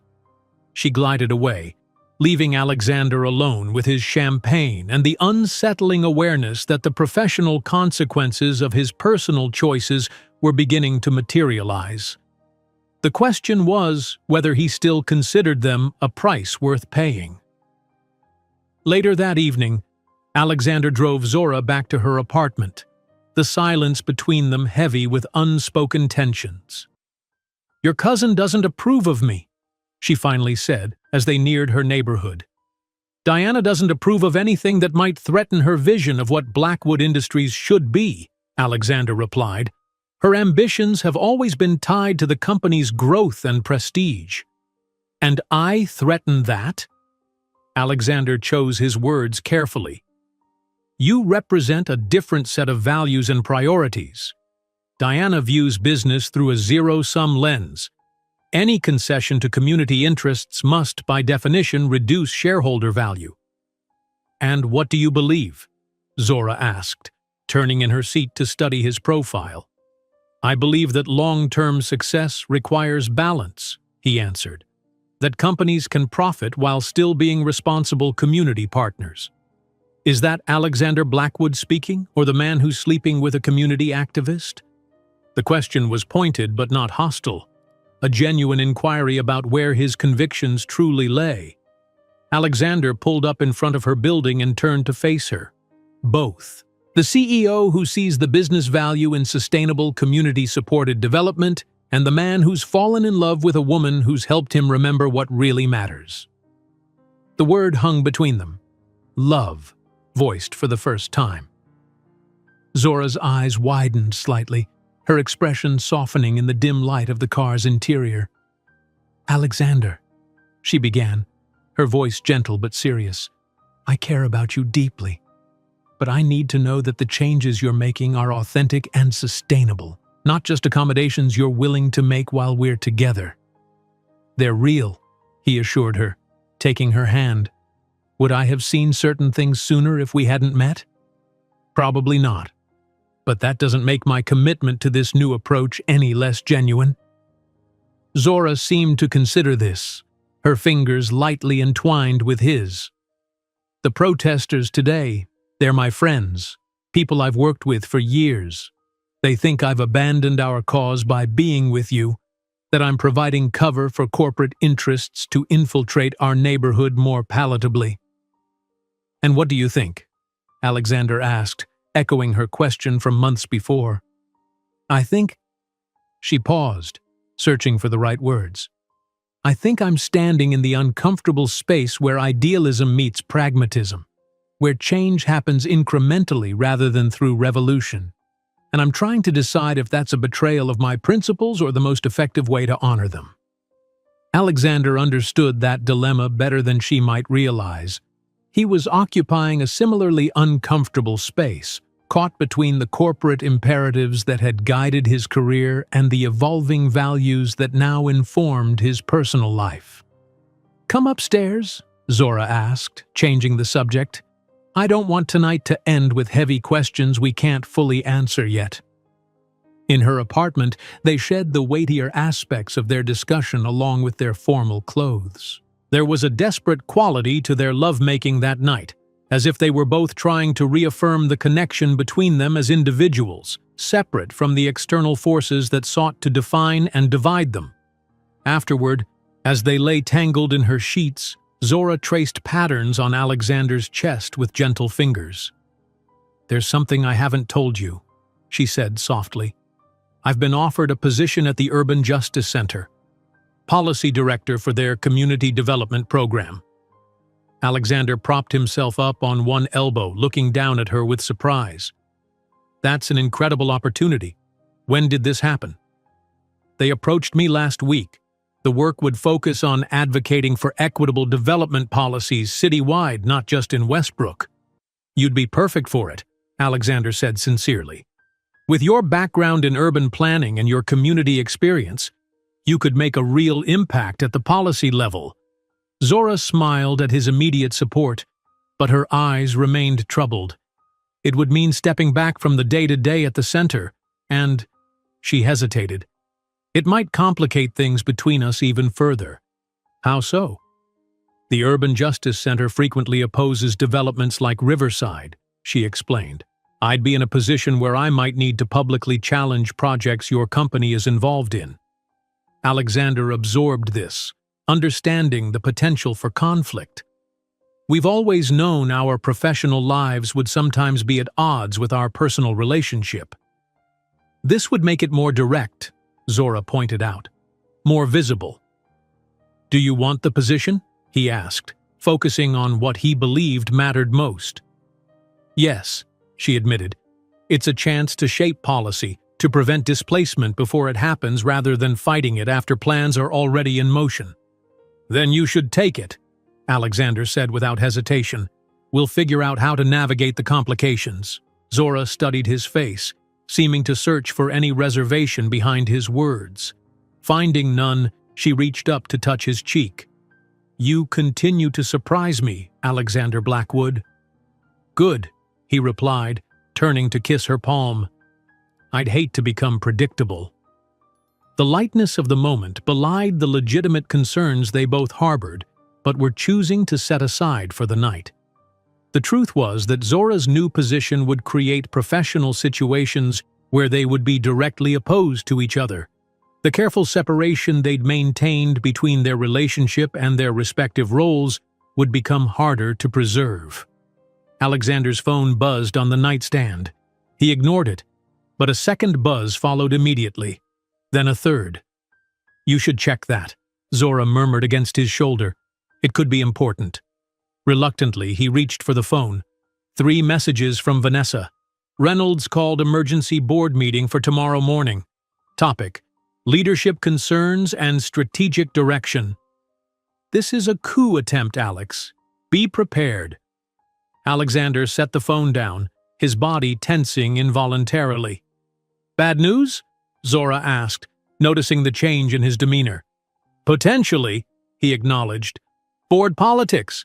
Nothing for you to worry about. But as he pulled her closer, Alexander knew that the professional consequences Diana had warned about were materializing faster than he'd anticipated. Reynolds was making his move, using Alexander's evolving approach, symbolized by the Riverside development and, by extension, his relationship with Zora, as justification for a leadership challenge. Tomorrow, he would have to defend not just his position as CEO, but his entire vision for what Blackwood Industries could become, and he would need to do it without appearing compromised by personal relationships or shifting values. Zora's breathing gradually deepened as she drifted to sleep in his arms, unaware of the corporate battle looming. Alexander remained awake, staring at the ceiling, weighing strategies and considering alliances. The irony wasn't lost on him. In her bed, holding the woman who had helped him see beyond profit margins, he was plotting how to retain control of the company he'd built.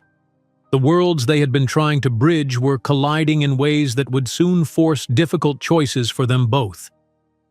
Alexander arrived at Blackwood Industries headquarters at 6 the next morning, hours before the emergency board meeting. The massive glass and steel building that bore his name still slept, skeleton security staff nodding respectfully as he made his way to the executive floor. The emptiness of the normally bustling space gave it an almost liminal quality, a corporate cathedral awaiting its worshippers. In his office, Alexander methodically prepared for battle. He reviewed quarterly projections, pulled comparison data showing how his recent decisions measured against industry benchmarks, and outlined a vision for Blackwood Industries that incorporated both profit and community responsibility. He was halfway through his preparation when Vanessa arrived, carrying 2 cups of coffee and a grim expression. "I've been calling board members all night," she said without preamble, setting 1 coffee on his desk.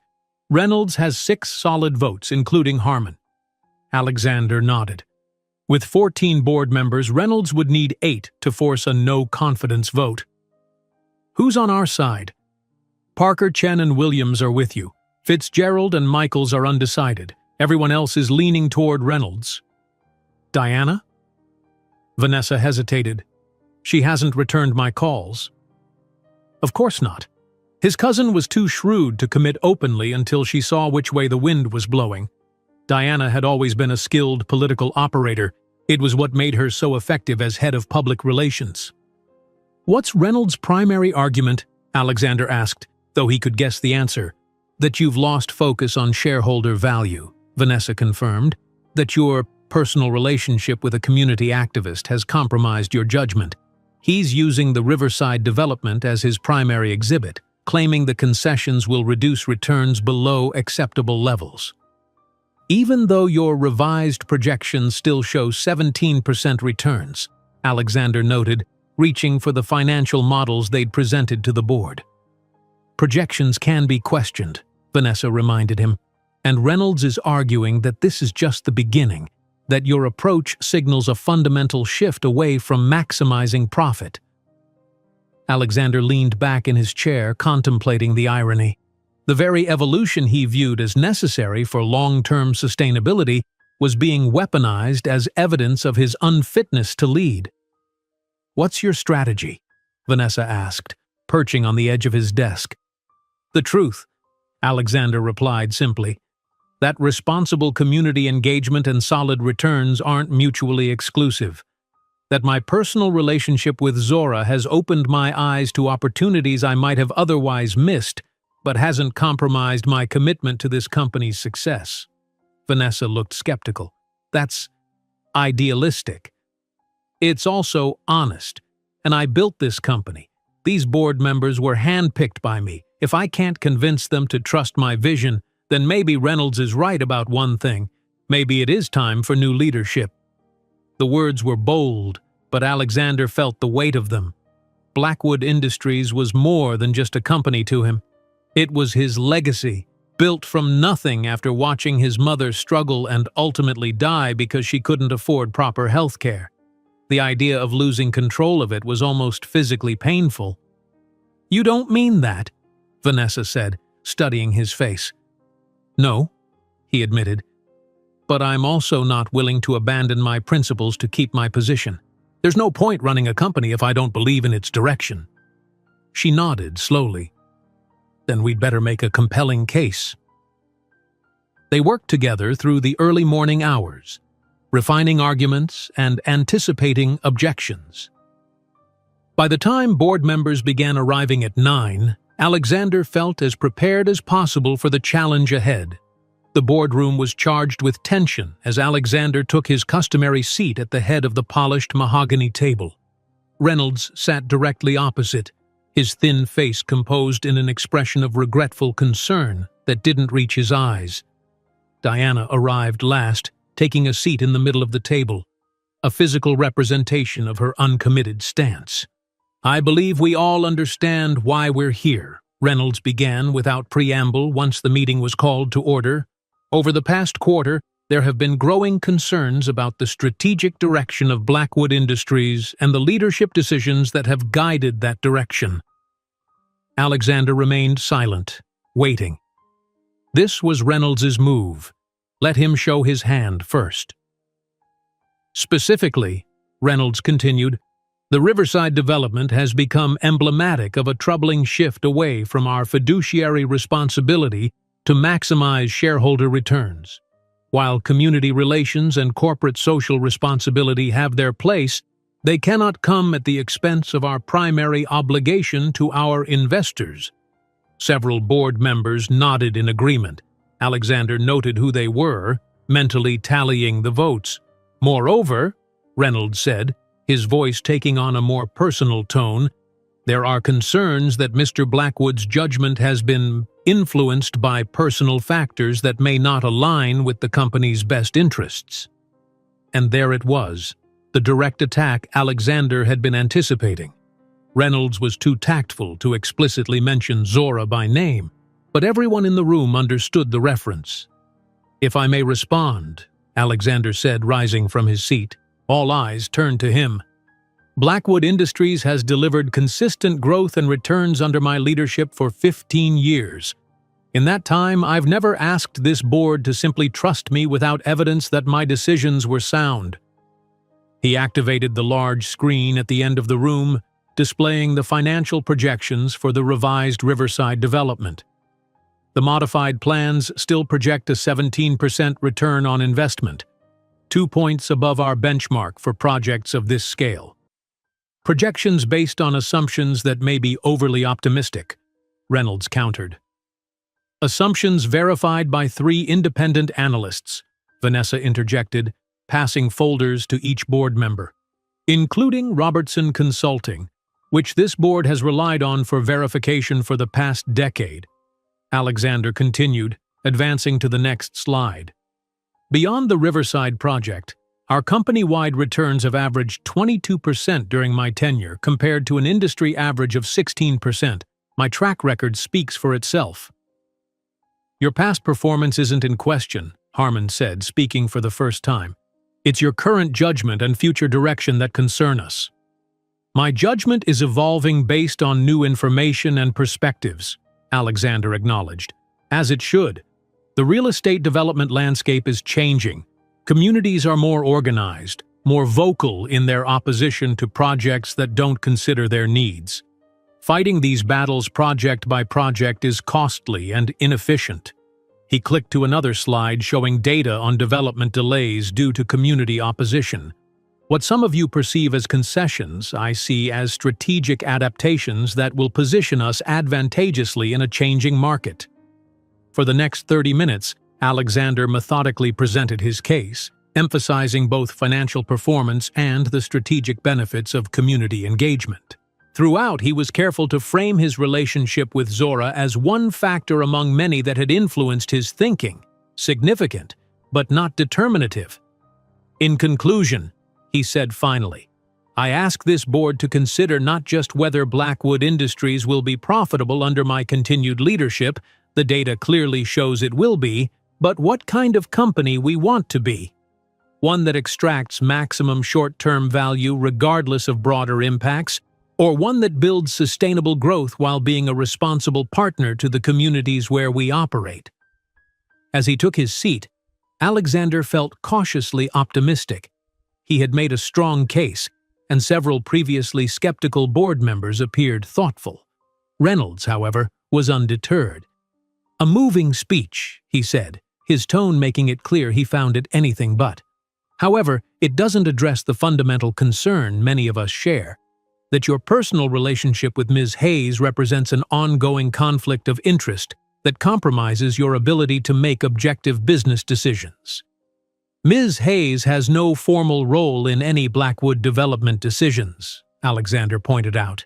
She runs a community center that happens to be located in an area where we're developing.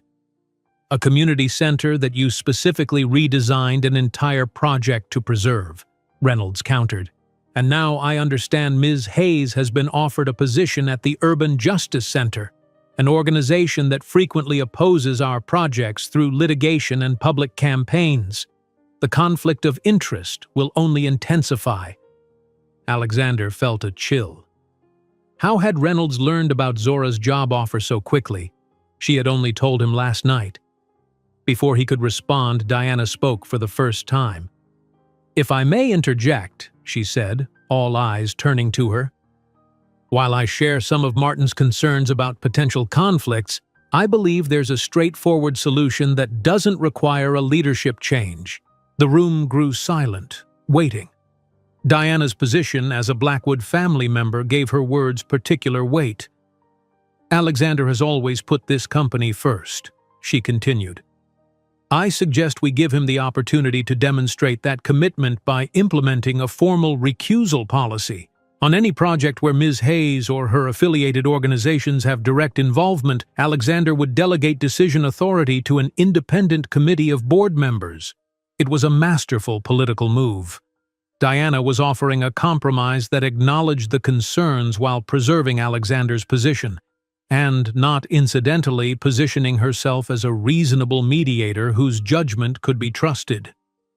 That still doesn't address the broader strategic shift, Reynolds objected, recognizing that the momentum was slipping away from him. Which is precisely why we have quarterly board reviews, Diana pointed out smoothly. If the new approach Alexander has outlined doesn't deliver the projected returns, We can reevaluate then." The discussion continued for another hour, but Alexander could see that Reynolds's support was eroding. When the final vote came, 9 board members sided with Alexander remaining as CEO, subject to the recusal policy Diana had proposed. 5, including Reynolds and Harmon, voted against.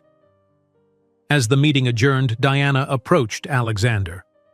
"Don't mistake this for unconditional support, cousin," she said quietly. "You've been given a chance to prove your new vision works. Don't waste it." With that warning delivered, she left, her heels clicking precisely against the marble floor. Vanessa waited until the boardroom had emptied before speaking. "Congratulations on surviving the coup." "Thanks to Diana, of all people," Alexander said, still processing his cousin's unexpected intervention. "Diana recognizes that stability serves her interests for now," Vanessa observed. "But Reynolds won't stop pushing, and the recusal policy creates its own complications." Alexander nodded, gathering his materials. The policy meant he would have to distance himself professionally from any project Zora became involved with through her new position. A constraint that would become increasingly difficult to navigate as their careers and personal lives continued to intertwine. "Have you told Zora about any of this?" Vanessa asked as they walked toward the elevator. "Not yet," Alexander admitted. "She knows Reynolds was planning something, but not the details." "And will you tell her about the recusal policy? About how your relationship is being viewed by the board?" It was a fair question. Alexander had been deliberately vague with Zora about the corporate pressures he was facing because of their relationship, not wanting to add to her own conflicted feelings about their connection. "I'll have to," he said finally. "She deserves to know the full picture before she decides about the Urban Justice Center position." But as he rode the elevator down to the lobby, Alexander couldn't help wondering how Zora would react to learning that their relationship had become a corporate governance issue, that formal policies were being implemented to manage the potential conflicts it created. Would she see it as necessary pragmatism or as evidence that their worlds were fundamentally incompatible? More troubling still was the question of how Reynolds had learned about Zora's job offer so quickly. The information could only have come from someone connected to either Zora or the Urban Justice Center, suggesting that their relationship was being monitored in ways Alexander hadn't anticipated. As he stepped into the bright morning sunshine, his phone buzzed with a message from Zora. "Just accepted the UJC position. Starting in 2 weeks. Can we celebrate tonight?" Alexander stared at the screen, emotions warring within him. He was genuinely happy for her. The position was perfect for her skills and passion. But the timing couldn't have been more complicated, and the conversation they needed to have about its implications for their relationship had just become urgently necessary. "Absolutely," he typed back. "Dinner at my place? I have news to share too." Her response came quickly. "Sounds serious. Everything okay?" "We'll talk tonight," he replied, unable to adequately explain the morning's events in a text message. "And yes, we're okay. Just complications to navigate. At least he hoped they would be okay." But as he slid into the back seat of his waiting car, Alexander couldn't shake the feeling that the careful balance they'd been maintaining was shifting beneath them, forcing choices neither of them was fully prepared to make. Alexander's penthouse occupied the top 2 floors of a sleek residential tower he'd developed early in his career. Unlike most of his properties, which he sold to other wealthy buyers, he'd kept this one for himself, designing it as a showcase of his success and taste. The vast, open-concept living area featured floor-to-ceiling windows offering panoramic views of the city, museum-quality art on the walls, and furniture selected by one of the country's most exclusive designers. Tonight, as he moved around the kitchen preparing dinner, Alexander found himself seeing the space through Zora's eyes. Would she notice that despite all its luxury, it didn't really feel like a home? That for all its impressive views, there was something sterile about its perfection? Zora had visited his penthouse only a handful of times, always seeming slightly uncomfortable despite her efforts to hide it. They spent most of their time together at her apartment, a space that, while modest, felt lived in and personal in ways his never had. The elevator's subtle chime announced her arrival. Alexander took a deep breath, wiped his hands on a kitchen towel, and went to greet her. She stepped into the foyer wearing a simple blue dress, her short hair adorned with tiny silver clips that caught the light. Even after months together, the sight of her still made his heart beat faster. "Something smells amazing," she said, accepting his kiss. "Coq au vin," Alexander replied, "from that cooking class I told you about." "Impressive," Zora smiled, following him into the kitchen. "So what's this news you needed to share in person? And why do you look like you've been strategizing all day?" Alexander poured her a glass of wine before answering. "There was an emergency board meeting this morning. Reynolds tried to force me out as CEO. Zora's eyes widened. "What? Why?" "Officially, concerns about the company's strategic direction.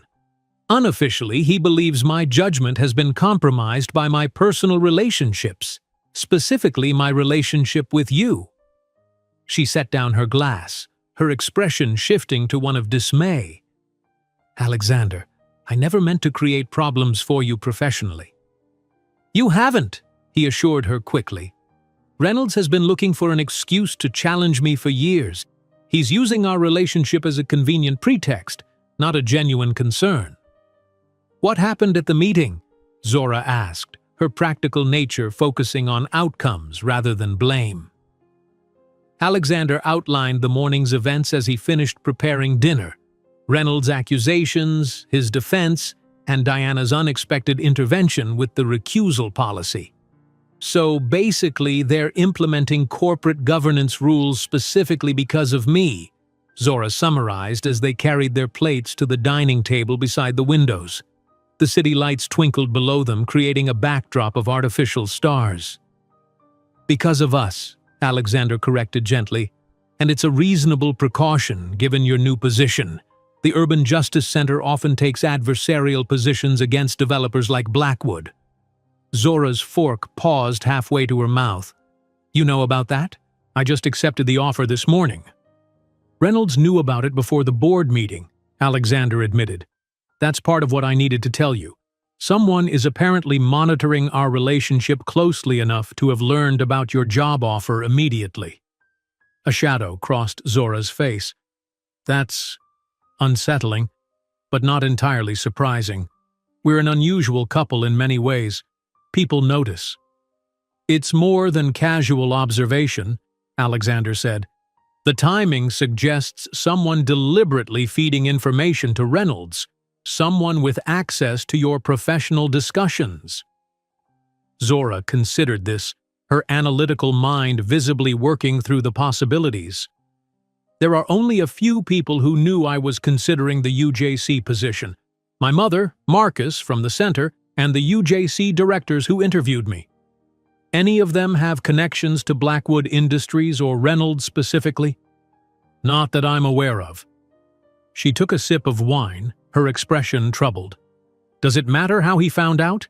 The fact remains that your board now sees me as a liability to your leadership." "A manageable complication," Alexander corrected. "The recusal policy addresses the formal concerns. As long as I deliver on the financial projections, the board will come around to my vision." Zora didn't look convinced. "And what happens when the Urban Justice Center opposes a Blackwood development? When I'm quoted in the press criticizing your company's projects?" It was the question Alexander had been avoiding since learning about her job offer. Now, sitting across from her with the weight of the day's events between them, he couldn't pretend it wasn't a legitimate concern. "We'll handle it professionally," he said finally. "You have your responsibilities, I have mine. We've always known our work would sometimes put us at odds." "Not directly," Zora pointed out. "Not in ways that could make headlines or affect stock prices." The practical concerns she was raising mirrored Alexander's own private worries. But seeing her distress, he found himself wanting to reassure her rather than adding to her burden. "People navigate more complicated professional conflicts every day," he said with more confidence than he felt. We're both adults capable of separating our work from our personal lives. Zora set down her fork, studying him with those perceptive eyes that seemed to see right through his practiced CEO composure. Are we, though? She asked softly. These past months, the lines have been anything but clear. The Riverside development changed because of our relationship. Your board implemented a recusal policy because of it. My colleagues at the center question my objectivity because of my connection to you. Are you saying it's been a mistake? Alexander asked, a tightness forming in his chest. No, Zora replied quickly. What I'm saying is that pretending we can keep our professional and personal lives in separate, tidy boxes isn't realistic. We need to acknowledge the complications and be intentional about how we navigate them. She was right, of course. It was the kind of clear-eyed pragmatism that had drawn him to her from the beginning. So how do we navigate them? He asked, genuinely seeking her perspective. Zora took a moment before answering, her gaze drifting to the city spread out below them. We start by being honest, with ourselves and each other, about what matters most to us, about our non-negotiables. You matter most to me, Alexander said without hesitation. Her expression softened. And you matter tremendously to me. But Alexander, we both have purposes beyond our relationship. You built Blackwood Industries to create security and success on your own terms. I've dedicated my life to advocating for communities that lack power and resources. Those purposes don't have to be in conflict, he insisted. But sometimes they will be, Zora countered gently. And when they are, we need to know where our boundaries lie, what compromises we can live with, and which ones would damage our integrity. The conversation had taken on a weight Alexander hadn't anticipated when planning this celebratory dinner. He had wanted to toast her new position, to assure her that they could weather the professional complications. Instead, they were confronting fundamental questions about their relationship's sustainability. What are your non-negotiables? He asked, recognizing that understanding her boundaries was essential to finding a path forward. Zora considered the question carefully. I can't compromise my advocacy, she said finally. I won't publicly support development projects I believe harm communities even if they're led by Blackwood, and I won't use my relationship with you to gain special access or concessions that other community advocates couldn't secure. Alexander nodded, appreciating her clarity even as he recognized the challenges her boundaries created. And mine is that I won't make business decisions that threaten the company's long-term viability, even to support causes you care about. I believe in the vision of more responsible, community-engaged development, but ultimately I'm accountable to shareholders who expect returns. They sat with these declarations between them, neither speaking for several moments. The honesty was both necessary and painful, an acknowledgement that their love existed within contexts that couldn't simply be wished away.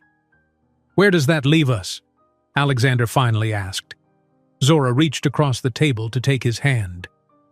Exactly where we've been all along, trying to build something meaningful between two worlds that don't naturally align. The only difference is that now we're being more honest about the challenges. There was wisdom in her words, but Alexander couldn't shake the feeling that they were balancing on a precipice, with forces on both sides threatening to pull them apart. I don't want to lose you, he said, the vulnerability in his voice surprising them both. I don't want to lose you either, Zora replied softly. But I don't want either of us to lose ourselves in the process of staying together. The remainder of the evening passed in a strange mixture of intimacy and uncertainty. They finished dinner, shared dessert, and eventually made their way to Alexander's bedroom, where their bodies communicated what words couldn't quite resolve. Their deep connection, their desire to bridge the gaps between them, their fear that external pressures might ultimately prove too strong. Later, as Zora slept beside him, Alexander lay awake watching the play of city lights across the ceiling. Something fundamental had shifted between them tonight. They had named the contradictions they'd been trying to ignore, had acknowledged that loving each other didn't automatically solve the real conflicts in their values, priorities, and responsibilities. It was a more mature, honest perspective, but it also felt more fragile, as if naming the challenges had made them more substantial. Alexander's phone vibrated on the nightstand. He reached for it carefully, not wanting to wake Zora. A message from Vanessa. Reynolds meeting with UJC board member tomorrow. Source says he's offering major donation with conditions. Watch your back. The implications were immediately clear. Reynolds was trying to create a direct conflict that would test the recusal policy and potentially force a wedge between Alexander and Zora. If Blackwood Industries became a major donor to the Urban Justice Center with specific conditions attached, the organization would be put in an impossible position once Zora joined their staff. Alexander set the phone down, a cold anger replacing his earlier uncertainty. Reynolds wasn't simply challenging his leadership based on philosophical differences about the company's direction. He was actively trying to sabotage Alexander's personal life to achieve his professional goals. The question was how to respond. Alexander could try to outbid Reynolds, offering the UJC a larger donation without problematic conditions. But that would inevitably be seen as him using corporate resources to benefit his girlfriend's new employer, exactly the kind of conflict the recusal policy was meant to prevent. He could warn Zora and let her handle it from her end, but that would immediately place her in an adversarial position with her new colleagues before she even started the job. What kind of welcome would she receive if she was perceived as the reason a major donation fell through? Or he could confront Reynolds directly, but that risked escalating a situation that was already precarious after the failed board coup. No easy solutions presented themselves as Alexander stared at the ceiling, acutely aware of Zora's peaceful breathing beside him. For all his business acumen and strategic thinking, he found himself at a loss when it came to protecting both his relationship and his professional integrity. Zora stirred, sensing his tension even in sleep. She turned toward him, her arm draping across his chest as she settled closer against his side. The simple, unconscious gesture of closeness clarified something for Alexander. Whatever challenges they faced, from corporate politics to genuine value conflicts, they would face them together, with the same honesty and mutual respect they'd shown tonight. Whether that would be enough remained to be seen, but it was the only approach that honored what they'd built between them. Alexander made his decision. In the morning, he would tell Zora about Reynolds' meeting with the UJC board member. They would discuss options openly, respecting each other's boundaries and perspectives, and then they would act in accordance with their shared values, transparency, integrity, and a commitment to finding solutions that didn't require either of them to compromise what mattered most. It wouldn't be easy. The forces working to separate them were powerful and determined. But as he finally drifted towards sleep, Alexander took comfort in knowing that what he and Zora had built was worth fighting for. Not just their relationship, but the possibility it represented of bridging worlds that had long been divided. The question that would be answered in the coming days was whether that possibility could withstand the very real pressures now being brought to bear against it. "A $2 million donation," Zora repeated, her coffee cup suspended halfway to her lips, "with the condition that the Urban Justice Center refrains from challenging any Blackwood developments for the next 3 years. Alexander nodded grimly. They sat at his kitchen island the next morning, early sunlight streaming through the windows as he shared Vanessa's message about Reynolds's planned meeting with the UJC board member. "It's a deliberate trap," he explained. "If the UJC accepts, they compromise their mission and your position becomes untenable. If they refuse, Reynolds paints them as unreasonable ideologues who rejected a good faith effort at cooperation."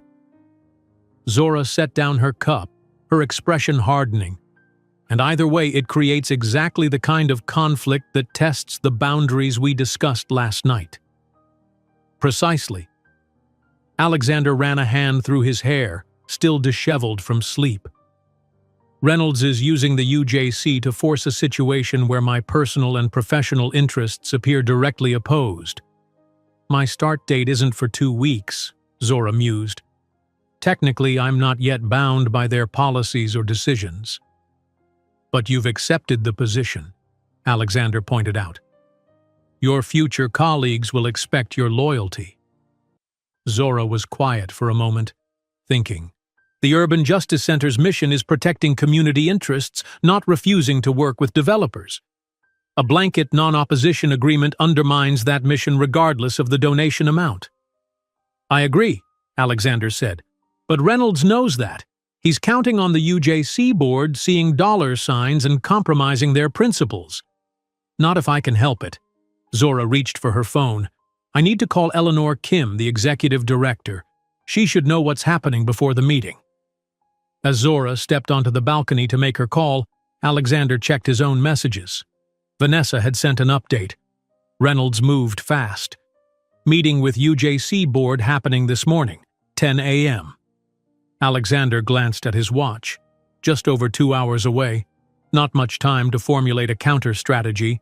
Zora returned, looking both determined and concerned. Eleanor appreciates the heads up. The donation offer came through late yesterday, exactly as Vanessa described. The board was already scheduled to discuss it this morning. How did she react to learning about Reynolds' likely motives? Cautiously, Zora replied. The UJC needs funding, especially for their legal defense work. She can't dismiss a $2 million donation without serious consideration, even knowing it might be a tactical move. Alexander nodded, understanding the dilemma. Non-profits like the UJC perpetually struggled for resources. $2 million could fund numerous community initiatives and legal challenges, just not any involving Blackwood projects. What are you thinking? He asked, recognizing the focused look that meant Zora was formulating a plan. I'm thinking we need to address this head-on, she answered, not just react to Reynolds' move, but reframe the entire situation. How? By offering an alternative that serves both the UJC's mission and Blackwood's legitimate business interests, without compromising either. She began pacing, energy radiating from her movements. What if, instead of a non-opposition agreement, Blackwood established a community benefit fund administered by an independent third party? The fund would support affordable housing, education, and economic development in neighborhoods where Blackwood builds. Alexander considered the idea. It would need to be truly independent to avoid the appearance of buying influence. Exactly, Zora agreed. And participation would need to be voluntary for communities. No strings attached, no expectation that accepting support means accepting development terms. The board would question the business rationale, Alexander noted, though he was already seeing the potential. Why invest millions with no guaranteed return? Because the return isn't in immediate concessions, Zora explained, warming to her concept. It's in long-term relationship building and creating a framework for collaboration rather than confrontation. When communities see developers investing in their priorities without demanding compliance in return, it changes the dynamic entirely. As she outlined her vision, Alexander was struck once again by why he had fallen in love with her. Zora's mind worked in ways his didn't, seeing connections and possibilities where others saw only conflict. She wasn't rejecting business realities. She was expanding them to include community values and long-term sustainability. It's brilliant, he said when she finished, and it completely undercuts Reynolds' play. Instead of forcing a choice between accepting problematic conditions or rejecting needed funding, we're offering a third option that serves everyone's core interests. Not everyone's, Zora cautioned. Reynolds wants to drive a wedge between us and between Blackwood and community organizations. This would do the opposite. Alexander checked the time. The UJC board meets in 90 minutes. We need to move quickly if we want to present this alternative before they vote on Reynolds' offer. I'll call Eleanor again, Zora said. See if she can delay the vote until we can formalize this proposal. As she made the call, Alexander contacted Vanessa, outlining the Community Benefit Fund concept and asking her to prepare a preliminary framework they could present to the UJC. If anyone could assemble a professional proposal on short notice, it was his CFO. The next hour passed in a flurry of calls and rapid planning. By 9:30, they had the outlines of a formal proposal, a $5 million initial commitment to establish the Blackwood Community Partnership Fund to be administered by a board consisting of equal numbers of community representatives, development experts, and Blackwood appointees. The fund would support projects in neighborhoods where Blackwood was active, but with no requirement that communities supported development plans in return. Eleanor convinced the board to hear our alternative before voting, Zora reported after her third call with the UJC director. But there's a complication. They want both presentations in person, Reynolds and you. Alexander frowned. That puts you in an awkward position as the incoming policy director. I know, Zora acknowledged. But Eleanor thinks my presence would actually strengthen the case for your proposal. It demonstrates transparency about our relationship rather than trying to hide it. Are you comfortable with that? Alexander asked, concerned about how this might affect her standing with her new colleagues. Zora took a deep breath. I'm not going to start this job by hiding from difficult situations. If the board questions my integrity because I'm involved with you, better to address it directly from the beginning. Alexander's admiration for her courage only deepened. Many people would have distanced themselves from the controversy, prioritizing career comfort over honest engagement, not Zora. They arrived at the Urban Justice Center's downtown offices 15 minutes before the scheduled board meeting. The modest building stood in stark contrast to Blackwood's gleaming corporate headquarters, its lobby worn but welcoming, walls covered with photos of community events and framed newspaper articles about successful advocacy campaigns. Eleanor Kim greeted them at the elevator, her petite frame and youthful appearance belying her reputation as one of the city's most formidable social justice attorneys. She shook Alexander's hand with surprising strength. Mr. Blackwood. When Zora mentioned she was seeing someone in real estate development, I confess I didn't imagine the CEO of Blackwood Industries. Her tone was neutral, professional, but reserved. Ms. Kim, thank you for allowing us to present an alternative proposal on such short notice. She nodded briskly. The board values all perspectives, especially when substantial funding is involved. Turning to Zora, her expression softened slightly. The boardroom is this way. Mr. Reynolds arrived a few minutes ago. They followed her down a hallway lined with law books and community organizing manuals. Through the partially open boardroom door, Alexander could see Reynolds in animated conversation with several board members, his thin face arranged in an expression of earnest concern that Alexander knew was entirely calculated. When they entered, Reynolds's carefully composed features registered momentary surprise at seeing them together, quickly masked with a professional smile. Alexander, he said smoothly, this is unexpected.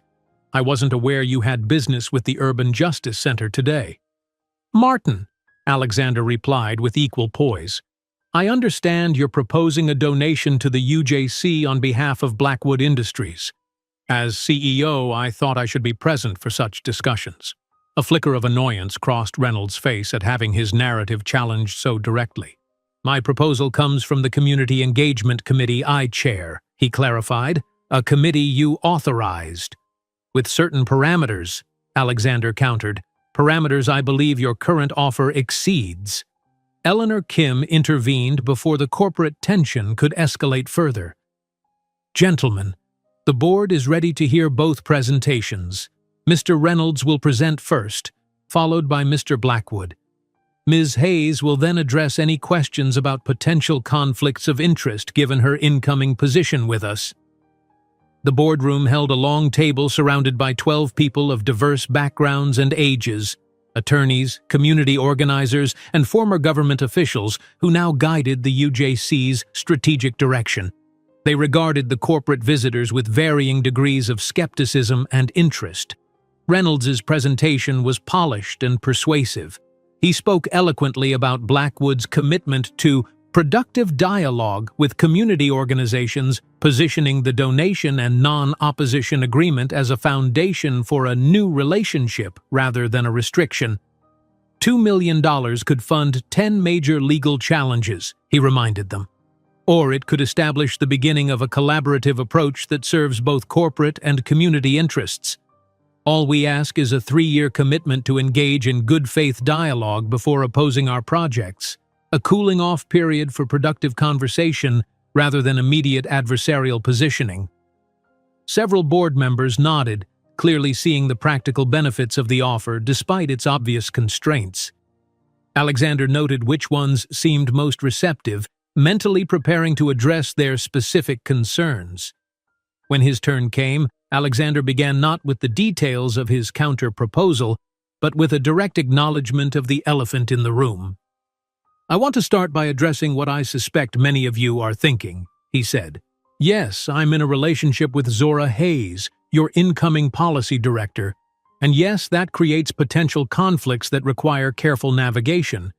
But it's also what has helped me understand why organizations like the UJC are essential, not as adversaries to be neutralized, but as necessary voices ensuring development serves communities, not just corporate interests." The directness of his opening seemed to catch the board's attention. Alexander continued, outlining the Community Partnership Fund proposal with an emphasis on its independence and lack of restrictive conditions. "The key difference between our proposals," he concluded, "is that Mr. Reynolds is asking you to limit your advocacy in exchange for funding. I'm suggesting we provide greater funding with no such limitations, creating instead a vehicle for proactive investment in community priorities. The UJC would remain free to challenge any Blackwood project you believe harms community interests. We're betting that collaborative engagement will simply make such challenges less necessary over time." As Alexander finished, he could see that his proposal had resonated with at least some board members. But the real test would come with Zora's contribution. She stood, composed but with a slight tension in her shoulders that only Alexander would notice. "I've spent my career advocating for communities affected by development," she began. "That won't change in my role here at the UJC. I want to address directly any concerns about my relationship with Alexander Blackwood affecting my professional judgment." She paused, meeting the eyes of various board members before continuing. "I believe in the UJC's mission. I would not have accepted this position if I wasn't prepared to uphold that mission with complete integrity, even when it means opposing projects led by Blackwood Industries. Alexander understands and respects this, which is why the fund he's proposing comes with no restrictions on advocacy." One of the board members, an older black woman with silver dreadlocks, leaned forward. "And what happens the first time you need to publicly criticize a Blackwood project, Ms. Hayes? Are we to believe your personal relationship won't be affected?" It was the question at the heart of their ongoing challenge, the one they had wrestled with privately just the night before. "Our relationship will undoubtedly be tested," Zora acknowledged honestly, "but we've committed to navigating those tests with integrity and respect for each other's professional responsibilities. I won't compromise my advocacy, and Alexander doesn't expect me to." "That's easy to say now," Reynolds interjected smoothly, "but when millions of dollars and public reputations are at stake, such noble intentions often falter. My proposal offers clarity and certainty, clear boundaries that protect everyone's interests." Eleanor Kim, who had been observing silently, finally spoke. "The board will need to discuss both proposals privately. Mr. Blackwood, Mr. Reynolds, Ms. Hayes, thank you for your presentations. We'll communicate our decision by the end of the day." As they exited the boardroom, Reynolds approached Alexander, his voice low enough that only the three of them could hear. "Clever counter-move," he said, "but ultimately self-defeating. You've just publicly undermined my authority as a board member and committee chair. The recusal policy won't protect you from the consequences of that." "The recusal policy doesn't prevent me from presenting alternative approaches when committee members exceed their mandate," Alexander replied evenly. And it certainly doesn't require me to stand aside while you use corporate resources to deliberately create conflicts of interest. Reynolds' thin smile didn't reach his eyes. "This isn't over," he said simply, before nodding curtly to Zora and walking away. Outside the UJC building, Alexander and Zora paused on the sidewalk, both processing the morning's events. "That went as well as could be expected," Alexander said, loosening his tie slightly. The board seemed receptive to the fund concept. "Some of them," Zora agreed. "Others still question whether any collaboration with Blackwood is appropriate, regardless of the terms." She looked troubled. "And Reynolds is right about one thing. This isn't over. If anything, we've escalated the situation by directly challenging him." Alexander took her hand, a rare public display of affection given their usual caution about merging their personal and professional lives. After the morning's frank discussions, such distinctions seemed less relevant. "We knew this wouldn't be easy," he said, "but I'd rather face the complications together honestly than let someone like Reynolds dictate the terms of our relationship." Zora squeezed his hand, but her expression remained worried. "The question is whether honesty and good intentions are enough when the structural conflicts are so fundamental." It was a question neither of them could answer with certainty. As they parted ways, Alexander to return to Blackwood headquarters, Zora to meet with community organizers about an unrelated housing issue, the weight of their challenges lingered between them. Both were committed to making their relationship work despite the complications. Both believed in the possibility of bridging their different worlds through mutual respect and innovative approaches like the Community Partnership Fund. But as Reynolds' parting words had made clear, the forces working to separate them were equally determined.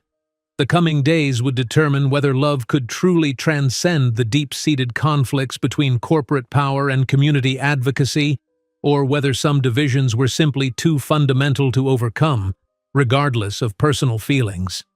The Urban Justice Center's board voted 7-5 to accept Alexander's Community Partnership Fund proposal over Reynolds's restricted donation. The decision, while gratifying, sent ripples through both Alexander and Zora's professional worlds. At Blackwood Industries, Reynolds moved quickly to portray the outcome as evidence of exactly what he had warned against: Alexander using company resources to benefit his girlfriend's organization without adequate business justification. At the UJC, despite the board's approval, several staff members questioned whether any collaboration with Blackwood Industries compromised their advocacy mission. The weeks that followed tested Alexander and Zora's commitment to navigating their complex relationship. Zora began her position as policy director, immediately diving into campaigns that sometimes placed her in opposition to development projects, though none yet directly involving Blackwood. Alexander focused on implementing the Community Partnership Fund with the independence and transparency he had promised, appointing respected community leaders and development experts to its governing board. On a rainy Tuesday evening, 2 months after the UJC board decision, Alexander sat in his office reviewing quarterly results. Blackwood Industries' performance remained strong, with the Riverside development proceeding on schedule and within budget. The Community Partnership Fund had made its first round of grants, supporting affordable housing initiatives and job training programs in 3 neighborhoods where Blackwood had active projects. A knock at his door interrupted his review. Diana entered without waiting for a response, her expression unreadable as she took a seat across from him. "The board meeting tomorrow is going to be challenging," she said without preamble. "Reynolds has been lobbying members individually. He's built a coalition against you." Alexander set aside his reports. "On what grounds this time?" "The Community Partnership Fund, primarily. He's arguing that the $5 million commitment was made without proper board consultation and represents an inappropriate use of company resources to benefit your personal interests." "The fund benefits communities where we build," Alexander pointed out. "It's creating goodwill that will ultimately make our projects more successful." "I know that," Diana replied. but Reynolds is framing it as the beginning of a pattern where your relationship with Zora Hayes compromises your business judgment. Alexander leaned back in his chair, studying his cousin. And where do you stand in all this? Diana met his gaze directly. I'm still undecided. The admission surprised him. After you intervened to save my position last time? That was before you committed $5 million to a fund that partners with an organization employing your girlfriend. She leaned forward. Alexander, I support your vision for more community-engaged development, but the optics of this particular situation are exactly what the recusal policy was meant to prevent. I didn't violate the policy, Alexander insisted. The fund is independent, and Zora has no direct control over its decisions. Technically, perhaps, but in spirit? Diana shook her head. You need to decide what matters more to you, running Blackwood Industries or your relationship with Zora Hayes. Because Reynolds is forcing a choice, and tomorrow may be the tipping point. After she left, Alexander sat in silence, rain streaming down the windows of his office. His phone buzzed with a message from Zora. Dinner tonight? Have news to share. My place at 8? He responded, grateful for the chance to see her despite the looming board confrontation. When Zora arrived at his penthouse that evening, Alexander could immediately sense something had changed. She seemed both energized and troubled, a combination he had come to recognize when she was wrestling with a major decision. What's the news? He asked, after greeting her with a kiss. Zora took a deep breath. The UJC is filing a legal challenge against the East Side redevelopment project. Alexander stilled. The East Side project was one of Blackwood's largest upcoming developments, a mixed-use complex that would transform a formerly industrial area. While not as directly impactful on existing communities as the Riverside development had been, it still raised questions about gentrification and affordable housing that had prompted community concerns. On what grounds? He asked, his voice carefully neutral. Environmental impact assessments that underestimate pollution effects on adjacent low-income neighborhoods, inadequate affordable housing commitments, and insufficient community consultation, Zora listed. The legal team believes there are grounds for at least delaying the project until these issues are addressed. Alexander absorbed this, aware that they had reached the moment they had both anticipated and dreaded, the point where their professional responsibilities placed them in direct opposition. I'm recused from any decisions involving the UJC, he said finally. The response will come from the executive committee, not me personally. I know, Zora replied, watching him carefully. But that doesn't change the reality that I'll be publicly opposing a major Blackwood project. The press will have a field day with the personal angle. Let them, Alexander said, moving to pour them both a glass of wine. We've been transparent about the potential for this situation from the beginning. Zora accepted the wine but didn't drink. There's more. I'm going to be the public face of this challenge. I'll be giving interviews, speaking at community meetings, potentially testifying if it goes to court. The implications were immediate and significant. Reynolds would undoubtedly use this development to fuel his argument that Alexander's relationship created untenable conflicts for the company. Shareholders might question whether Blackwood's interests were being properly protected. The carefully constructed barriers between their personal and professional lives would be publicly tested in ways they couldn't control. I understand, Alexander said, finding that he truly did. This is your job, your responsibility. It doesn't make it easier, Zora admitted, setting down her untouched wine. Alexander, the timing couldn't be worse. Diana called me today. This was unexpected. Diana? What did she want? To warn me, Zora said. She told me about Reynolds's coalition, about the board meeting tomorrow. She suggested that my relationship with you was putting your leadership at risk. Alexander frowned. Diana has never shown any particular concern for our relationship before. She hasn't, Zora agreed, which is why I think this wasn't just a friendly heads-up. She wanted me to know exactly what's at stake before the UJC announced the East Side Challenge. The calculation behind Diana's move was clear. She was pressuring Zora, hoping she might delay or moderate the UJC's opposition to protect Alexander's position. It was manipulative but effective, judging by the conflict evident in Zora's expression. The UJC board has already approved the legal challenge, Zora continued, but I could recuse myself from leading it, hand it off to another staff attorney. Is that what you want? Alexander asked, though he already knew the answer. Zora met his gaze directly. No, this project embodies exactly the issues I was hired to address. Stepping back because of our relationship would compromise my professional integrity and the trust the UJC placed in me. Alexander moved closer, taking her hands in his. Then don't step back. We knew this day would come. We'll handle it like we've handled everything else, honestly, respectfully, and with the understanding that our professional disagreements don't define our personal relationship. And if it costs you your position at Blackwood? Zora asked, voicing the question that hung between them.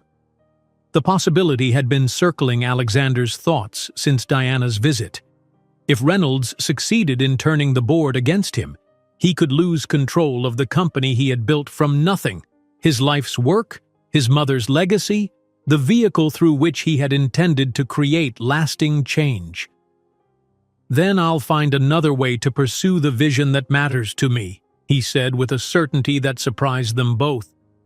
Blackwood Industries is important to me, but it's not the only path. Zora studied him, seeming to search for any hesitation behind his words. I don't want to be the reason you lose something that matters so deeply to you. If I lose Blackwood because I refuse to compromise on building a more balanced, community-responsive company, that's not on you, Alexander replied. That's a reflection of a corporate system that still prioritizes short-term profit over long-term sustainability and ethical practice.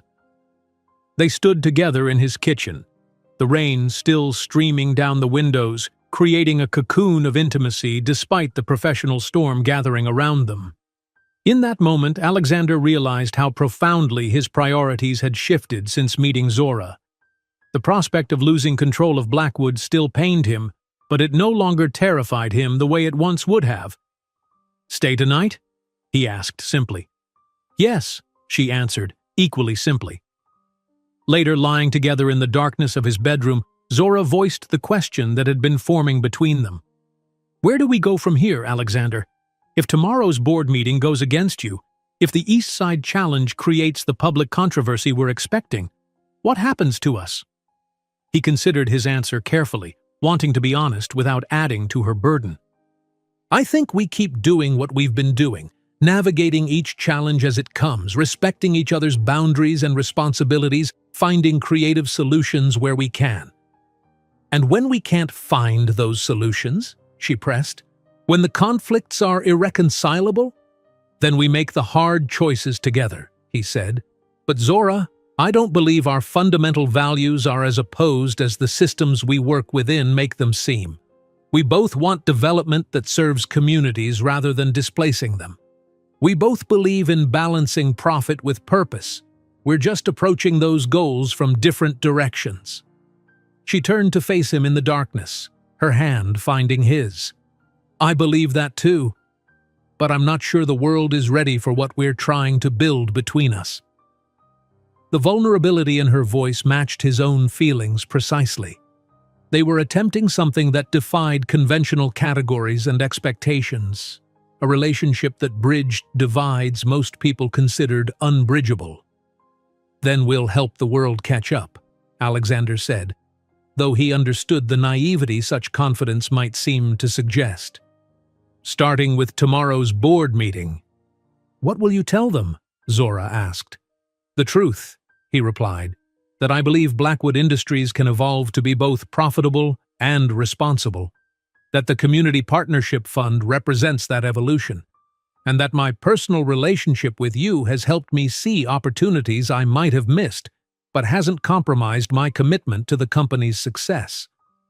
And if that's not enough, "Then I'll leave knowing I stood for something I believe in," Alexander said, "and we'll figure out what comes next together."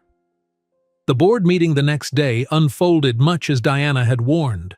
Reynolds presented a detailed case against Alexander's leadership, focusing particularly on the Community Partnership Fund as evidence of compromised judgment.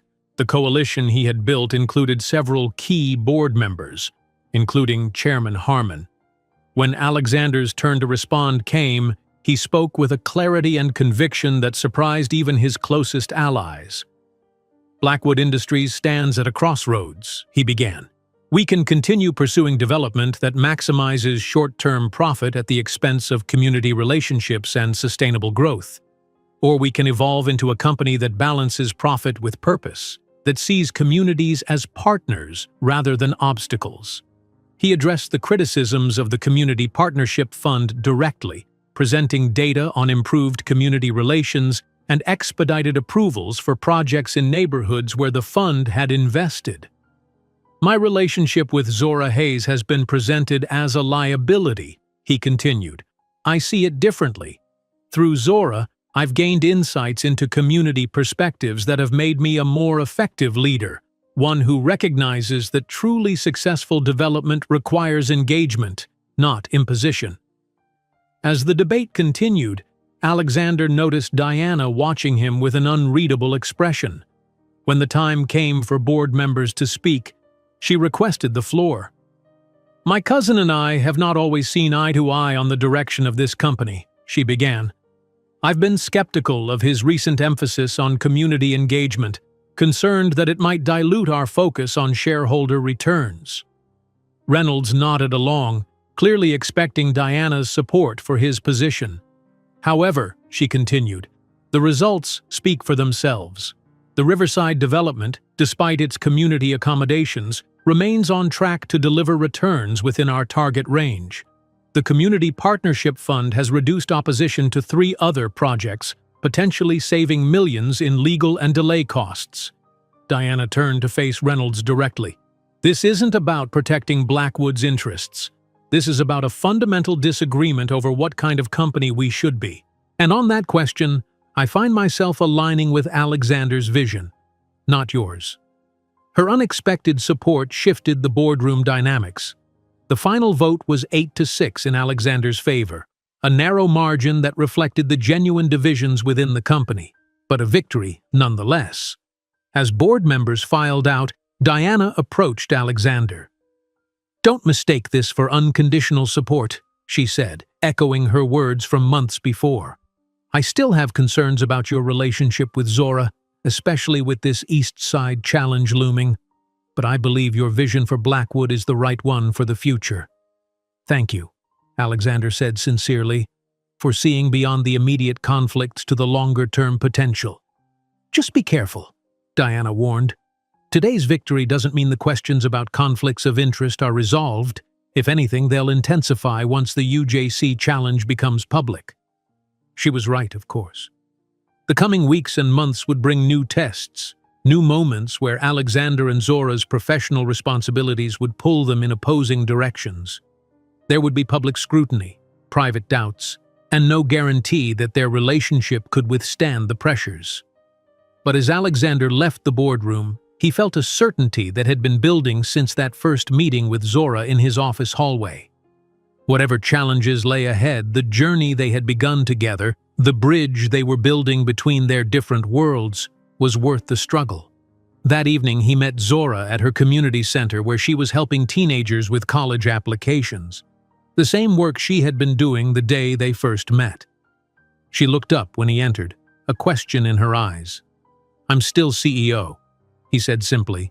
Her smile of genuine happiness for him confirmed what he already knew, that despite the professional conflicts that would continue to arise, they shared a deeper connection founded on mutual respect and a common vision of what the world could be. "And the UJC is still challenging the East Side project," she reminded him, though her tone held no apology. "As they should if there are legitimate concerns," Alexander acknowledged. "Blackwood will respond. The process will unfold and we'll learn from it, both professionally and personally." As he joined her at the table, helping a young man format his personal statement, Alexander reflected on the journey that had brought them to this point. They had started as representatives of opposing worlds, corporate power and community advocacy, each viewing the other with skepticism. Now they were partners in something more complex and meaningful, a relationship that didn't erase their different perspectives and responsibilities, but created space for both to exist honestly. It wasn't perfect. It would continue to face challenges, both external and internal. But it was authentic in a way few relationships ever achieved, built on seeing and accepting each other completely, contradictions and all. The most desired CEO in the city had indeed fallen in love with the only black woman who wanted nothing from him. And in doing so, both had found something neither had been looking for, a connection that transcended the boundaries that normally separated their worlds, and the courage to imagine new possibilities for themselves and the communities they both, in their different ways, sought to serve. It wasn't a fairy tale ending. It was something better. A beginning, complicated and challenging and real, with the promise of growth and evolution still to come. And for two people who valued honesty above easy comfort, that was exactly as it should be. If you enjoyed this story, don't miss the next one. Just click on the screen